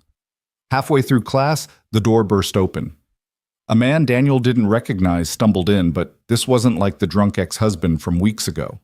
This man moved with purpose despite his apparent intoxication, his eyes scanning until they found Tyler. "There you are, you little shit," the man snarled. "Thought you could hide from me." Tyler went pale, stepping back instinctively. "Dad, not here." "Not here. You embarrassed me in front of my friends, telling them I hit your mother. You're coming home right now." Daniel moved between them, calm but ready. "Sir, this is a children's class. If you have an issue with your son, we can discuss it outside." "Get out of my way, G.I. Joe. This is family business." "Not in my dojo," Maya said firmly, stepping up beside Daniel. Tyler's father laughed ugly and mean. "Your dojo. You're going to let this piece of shit and his Oriental girlfriend tell you what to do, Tyler?" The slur hung in the air like a challenge. Daniel felt the familiar rage rise, the one that had gotten him through firefights but had no place in civilian life. His hands wanted to become weapons, his body shifting automatically into combat stance. "Dad, please," Tyler pleaded. "Just go home. I'll come later." "You'll come now." The man lunged forward, reaching for his son. Daniel intercepted him, but this time there was no gentle redirection. He caught the man's wrist, applied pressure to specific points that sent him to his knees, gasping. It took every ounce of control not to do more, not to break the wrist that had apparently struck Tyler's mother. "You have 2 choices," Daniel said quietly, his voice carrying the same tone that had once commanded men in combat. "You leave now peacefully and deal with your family issues through proper channels, or I call the police, file assault charges, and make sure everyone knows what kind of man you really are." "You can't." Daniel applied slightly more pressure, just enough to emphasize his point. "I can. I will. Choose." The man's resistance crumbled. "I'll go," he gasped. Daniel released him, stepped back. Tyler's father scrambled to his feet, face red with humiliation and rage. "This isn't over," he spat, then stumbled out. The dojo was silent. Tyler stood frozen, tears streaming down his face, afraid and embarrassed in equal measure. Without thinking, Daniel pulled the boy into a hug, felt him collapse against his chest, sobbing. "It's okay," Daniel murmured. "You're safe here. You're always safe here." When Tyler finally pulled back, the entire class was watching, not with judgment or pity, but with understanding. Several other students moved closer, offering support without words. "My mom left last week," Tyler said quietly. "Took my sister, went to my aunt's house. But I had to stay because of school, and he's been—" He trailed off. "Do you have somewhere safe to go tonight?" Maya asked. "My uncle. He lives across town." "Then that's where you'll go. We'll call him, make sure you get there safely." As Maya handled the logistics, Daniel addressed the class. "What you just saw is why we train. Not for tournaments or trophies, but for moments like this. To protect those who can't protect themselves, to stand up to bullies regardless of their age or relation to us. But you could have hurt him worse, Marcus said. You could have really damaged him. Yes, Daniel admitted. But that would have made me like him. Violence should always be the minimum necessary, never the maximum possible. That's what separates us from them. The rest of class was subdued but focused. Tyler's uncle arrived, a solid-looking man who thanked them profusely for protecting his nephew. After everyone left, Daniel and Maya stood in the empty dojo processing what had happened. You wanted to hurt him, Maya observed. Tyler's father. I saw it in your eyes. I wanted to destroy him, Daniel admitted. Every instinct, every piece of training wanted to put him down permanently. But you didn't. But I wanted to. What does that make me? Maya moved closer, took his hands in hers. Human. It makes you human. The difference between you and him is that you choose not to act on those impulses. It's getting harder, Daniel confessed. The more I care about these kids, about this place, about you, the harder it is to stay controlled when someone threatens any of it. That's not weakness, Daniel. That's growth. You're letting yourself care again, letting yourself connect. Of course that makes you more protective. Lily appeared from the back room where she'd been doing homework. Is Tyler okay? He will be, Daniel told her. His dad was scary. Yes, he was. But you weren't scared. Daniel knelt down to her level. I was scared, baby. Scared I might hurt someone. Scared Tyler might get hurt. Being brave doesn't mean not feeling fear. I know, Lily said, repeating his own words back to him. It means doing what needs to be done despite the fear. That night, after Lily was asleep, Daniel sat on his porch with the business card Mitchell had left. The private military contractor job was still available, still offering escape from all of this complexity. In Afghanistan, the enemies were clear, the rules of engagement defined. Here, every situation required judgment, restraint, navigation of gray areas that had no clear answers. His phone rang. Tyler's uncle. Mr. Cross, I wanted to thank you again. Tyler told me you've been teaching him, helping him channel his anger. He's never had a positive male role model before. He's a good kid. He just needs to believe it himself. His father, there's a restraining order now, but Tyler wants to keep coming to classes if that's okay. Of course. The dojo is his safe space. It always will be. After hanging up, Daniel realized he'd made a decision without conscious thought. He wasn't taking the contractor job, wasn't running back to the clarity of combat. This was his mission now. These kids, this place, this complicated civilian life that demanded more courage than any firefight. He tore up Mitchell's card, let the pieces scatter in the night wind. Inside his phone buzzed with a text from Maya. Proud of you tonight. You showed them what real strength looks like. He typed back, still learning. Good thing I have a good teacher. We're teaching each other, she replied. See you Thursday. And Daniel Tyler's not the only one who needed a hero tonight. You gave all of them permission to stand up for what's right. Daniel didn't feel like a hero. Heroes were supposed to be certain, confident, untainted by doubt or darkness. But maybe that was the point. Maybe real heroes were just broken people who chose to help despite their own damage, who stood between danger and innocence even when their hands shook, who offered safety even when they didn't feel safe themselves. The winter arrived early that year, December, bringing snow that transformed Cincinnati into something almost magical.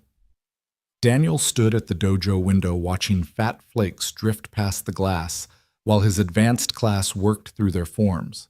Tyler had become his most dedicated student, channeling months of suppressed rage into disciplined practice. The boy's transformation was remarkable. Where once there had been unfocused aggression, now there was controlled power. Mr. Cross? Marcus approached hesitantly. My mom wanted me to give you this. It was an envelope, thank you, written across the front in careful script. Inside a Christmas card and a note, you gave my son his confidence back. He walks taller, now speaks up in class. The bullying has stopped. We can never repay what you've done. Daniel tucked the card into his gear bag where it joined a growing collection.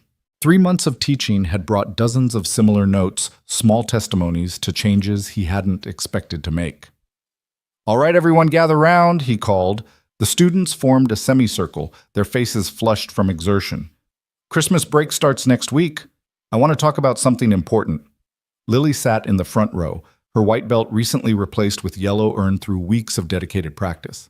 She watched him with the same attentiveness as the other students, never presuming on their relationship for special treatment. The holidays can be complicated, Daniel began. Family gatherings travel situations where you might feel vulnerable or uncomfortable. Everything we've practiced here, awareness, de-escalation, self-protection, applies even more during these times. Especially with drunk Uncle Jerry, one of the teenagers muttered, earning nervous laughter from others who apparently had their own Uncle Jerrys. Exactly, Daniel said. Sometimes the biggest threats come from people we know. You have the right to protect your physical and emotional space even from family, especially from family. Maya entered from the office carrying a stack of flyers. Before you all leave, I have an announcement. We're hosting a special New Year's event, a combination demonstration and fundraiser. All proceeds go to the local women's shelter. Mr. Cross and I will be doing a joint presentation on practical self-defense. The students erupted in excited chatter. They'd never seen their instructors truly spar only controlled demonstrations. Will you fight each other? Someone asked eagerly. We'll demonstrate various techniques, Maya said diplomatically. It's not about fighting, it's about showing the community what real self-defense looks like. After class, as students filtered out into the snowy evening, Tyler lingered. His uncle waited in the car, patient as always. Mr. Cross, I wanted to ask, my dad's been calling. Says he's getting help, wants to see me for Christmas. Daniel felt the familiar tightness in his chest that came with navigating these impossible situations. What do you want? I don't know. Part of me wants to believe he's changed. Part of me knows he hasn't. He's done this before, promised to get better, been good for a few weeks, then... Tyler shrugged the gesture, carrying years of disappointment. You don't owe him forgiveness, Daniel said carefully. And you definitely don't owe him access to you. Getting help is his responsibility. Protecting yourself is yours. But he's my father. Daniel thought of his own father dead 10 years now. From a heart attack, their relationship forever frozen in polite distance. Biology doesn't equal obligation. Family is who shows up for you, who keeps you safe, who helps you become better. That's your uncle right now, not your dad. Tyler nodded slowly. My mom says the same thing. She calls every day from my aunt's house. She wants me to come for Christmas, but I don't want to leave my uncle alone. Maybe they can work something out together. Adults who actually care about you will find ways to make sure you're okay.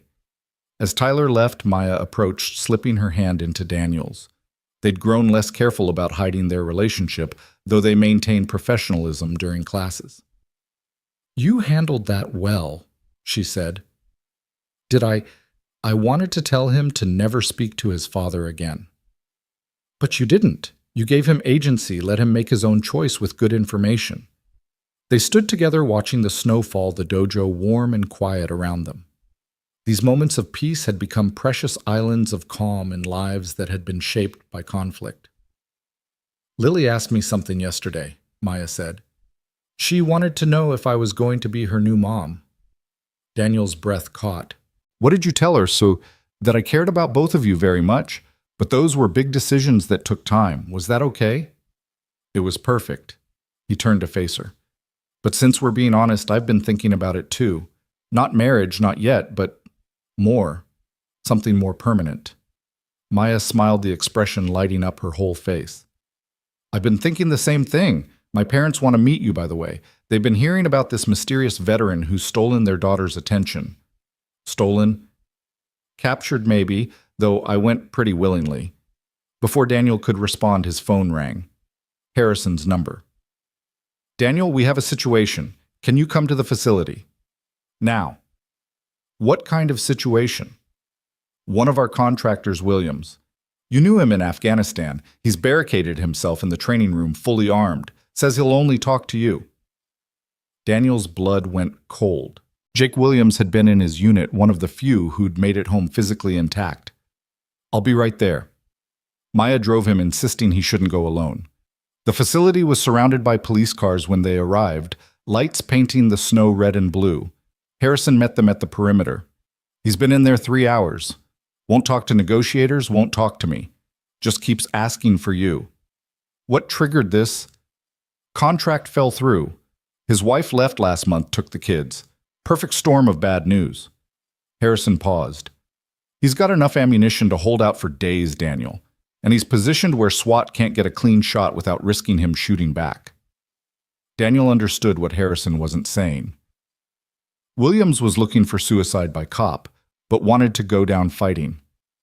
Let me talk to him. The police won't allow. Then make them allow it. You called me here for a reason.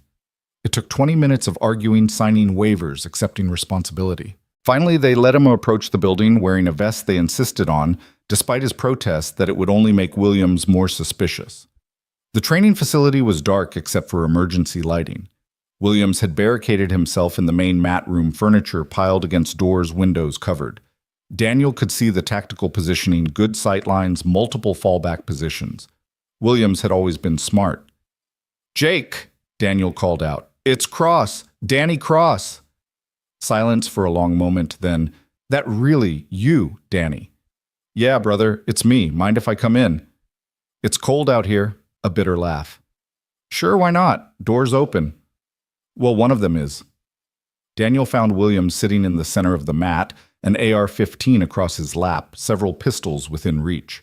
He looked gaunt, hollow-eyed, like a ghost of the soldier Daniel had known. "You look like shit, Jake," Daniel said, sitting down a careful distance away. "You look civilian, soft."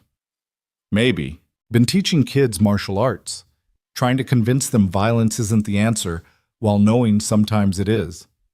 Williams laughed again, no humor in it. "Violence is the only answer that ever made sense. Over there, at least, we knew who the enemy was." "Did we really? More than here. Here the enemy is everywhere. Bills divorce lawyers, employers who promise contracts, then pull them." He gestured with the rifle. "At least this is simple. Point, shoot, problem solved." "Except the problem's inside Jake. You can't shoot that." "Watch me." Daniel shifted slightly, careful not to seem threatening. "Remember that night in Kandahar when we thought we were surrounded, completely fucked?" "Yeah." "You started telling that stupid joke about the Marine and the sailor. Got you laughing so hard you forgot to be scared, until Rodriguez pointed out we weren't actually surrounded, just lost." Williams' grip on the rifle loosened slightly. "Rodriguez. He dead." "Yeah, year before we came home." "Lucky bastard.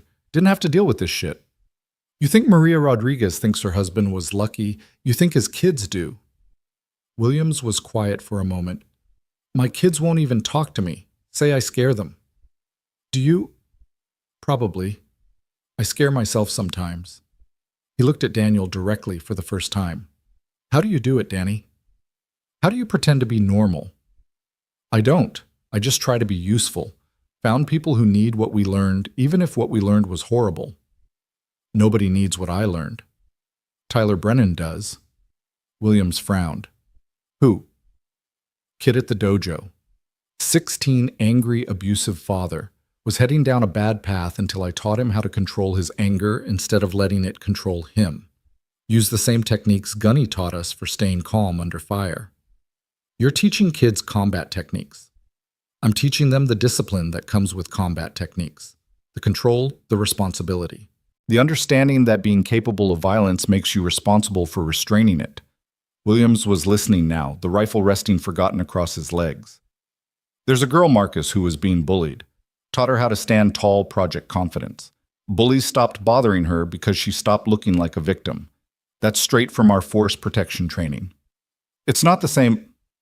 "No, it's not. But Jake, we came back with skills nobody wants to acknowledge. We can either let those skills poison us, or we can find ways to transform them into something useful." "Easy for you to say. You've got your shit together." Daniel laughed, harsh and genuine.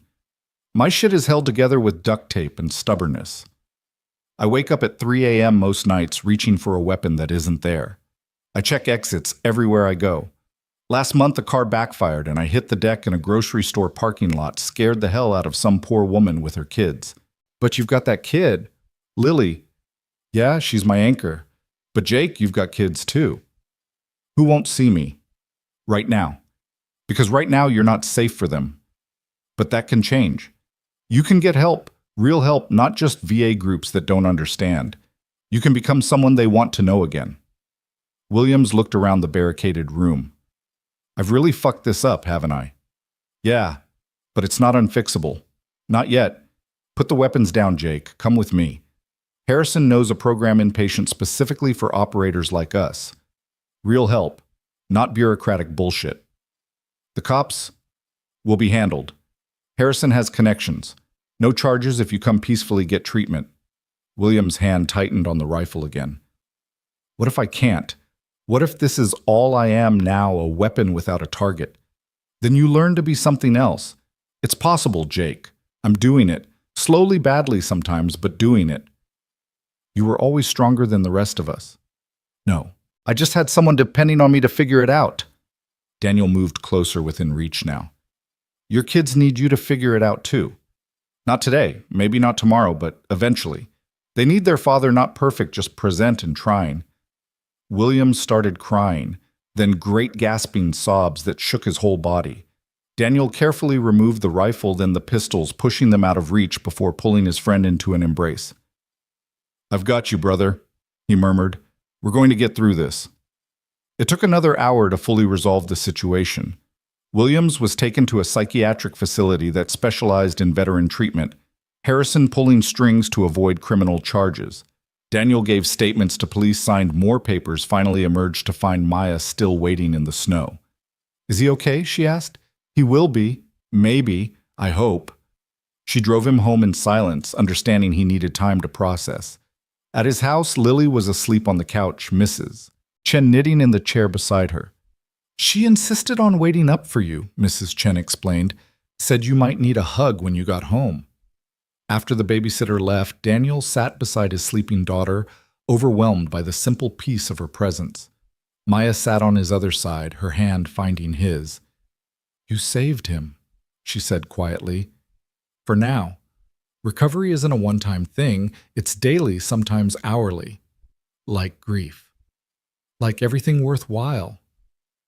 Lily stirred, opening her eyes. Dad, you're home. I'm home, baby. She crawled into his lap, still half asleep.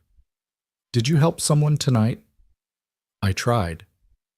Then you did. You always help when you try. The next few days passed in preparation for the New Year's demonstration.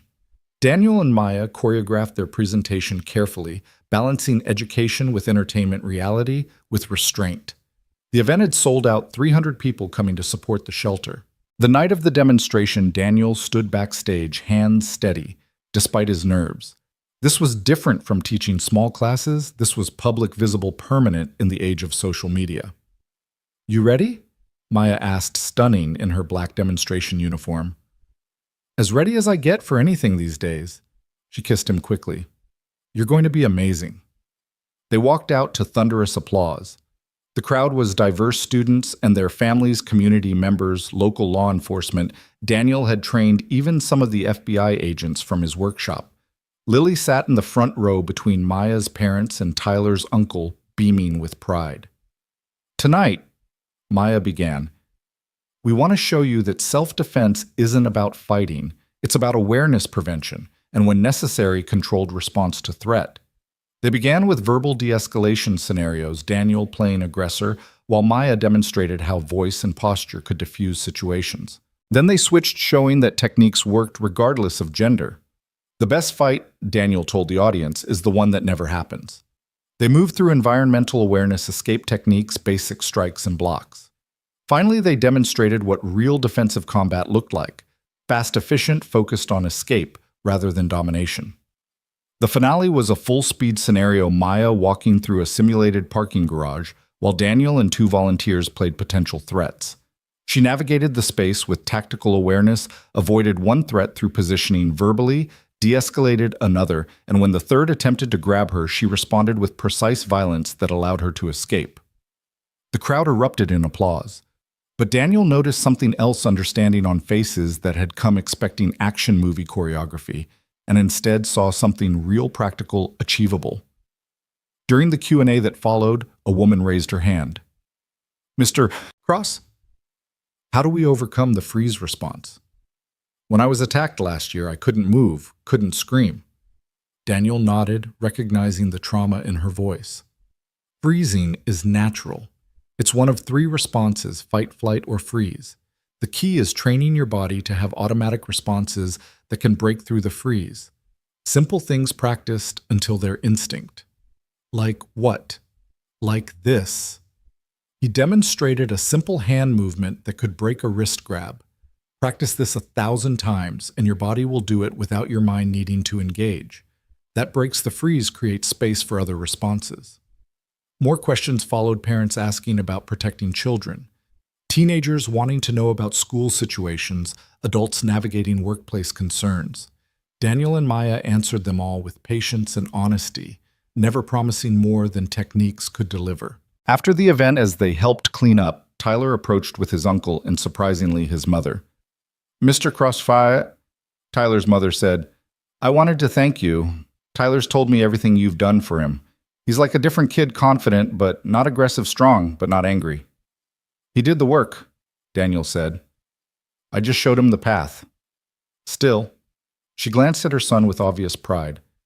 "He wants to start teaching the younger kids if that's okay. Pass on what he's learned." Daniel looked at Tyler, saw the earnestness in his face.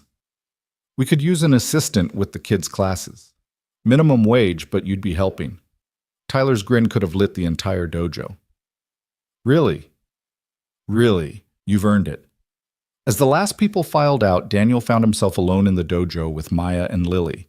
The space felt different now, not just a training facility, but a community center, a place where transformation happened. "We did good tonight," Maya said, leaning against him. "We did." Lily yawned hugely. "Can we go home? I'm tired from being proud of you both." They laughed, gathering their things. As they walked out into the cold January night, Daniel felt something he hadn't experienced in years. Contentment. Not happiness exactly, that still felt too fragile, too dependent on external circumstances. But contentment, the sense of being where he was supposed to be doing what he was supposed to do. His phone buzzed. A text from Williams. "In treatment, it sucks, but I'm here. Thank you." Daniel showed it to Maya, who squeezed his hand. "You're building something here," she said. "Something that matters." "We're building it," he corrected. "Together." 3 weeks later, Daniel stood in front of another group of law enforcement officers teaching de-escalation techniques at Harrison's facility. The work had become routine now, but never easy. Each class brought new challenges, new perspectives on violence and its prevention. The goal, he told them, is to go home safe. Not to win, not to dominate, just to go home. Every technique I teach you should be measured against that standard. One officer, young and eager, raised his hand. "But what about protecting others?" "Sometimes we have to engage to protect civilians. Then you engage with precision, not emotion. You use the minimum force necessary to protect, then you stop. The badge doesn't give you the right to punish, that's the court's job. Your job is protection and apprehension, nothing more." After the session, Harrison pulled him aside. "You're good at this, really good. I want to expand your role. Have you developed a whole curriculum?" "I can't take on more hours," the dojo Lily. "I know. That's why I want to bring you on as a consultant for curriculum development. Work from home mostly, come in for specialized sessions. Better money, more flexibility." Daniel considered it. The offer made sense, would provide more stability while letting him maintain his other commitments. "Let me think about it." "Of course. But Daniel, you're making a difference here. These officers leave your sessions with a completely different perspective on force usage. That ripples out into communities, saves lives." That evening, Daniel arrived at the dojo to find unexpected visitors. Maria Rodriguez stood near the entrance with 2 children, a boy about Lily's age and a younger girl. "Maria," Daniel approached cautiously, unsure why she was there. "Daniel." Her smile was sad but genuine. "These are my children, Miguel and Sofia. I was hoping they could try a class." "Of course, but Miguel's been getting into fights at school. He's angry, has been since his father died. I thought maybe learning from someone who knew his dad might help." Daniel knelt down to Miguel's level. The boy had his father's eyes, dark and intense. Your dad was one of the bravest men I ever knew, Daniel said quietly. He saved lives, including mine. Then why didn't you save his... The words were sharp, accusatory, carrying years of grief. Because I couldn't. I tried, but sometimes trying isn't enough. That's the hardest lesson I've ever had to learn. Miguel stared at him for a long moment, then nodded slightly. Mom says you teach kids to fight. I teach them to protect themselves and others. Fighting is just one small part of that. Can you teach me to protect her? Miguel glanced at his sister. Dad's not here to do it anymore. Daniel's throat tightened. Yeah, I can teach you that. The kids joined the beginners class, Miguel watching everything with fierce concentration while Sophia laughed with the other young children already making friends. Maria sat with the other parents, but Daniel noticed her wiping away tears several times. After class, she approached him. Thank you. I know this can't be easy for you either. Your husband was my brother Maria. That makes your kids family. They're welcome here any time. That night as Daniel tucked Lily into bed, she asked, Were you sad seeing Mr. Rodriguez's kids? Yeah, baby. Sad, but also glad. Glad they have a chance to learn to grow strong. Like I did after Mom died. Exactly like that. Dad, I love Maya. The statement came out of nowhere, simple and direct. Daniel sat on the edge of her bed, choosing his words carefully. I do too. Are you going to marry her? Would that be okay with you? Lily considered this seriously. Mom would want you to be happy. She told me that near the end. She said you'd be sad for a while, but eventually you'd find someone who made you smile again. Maya makes you smile. She does.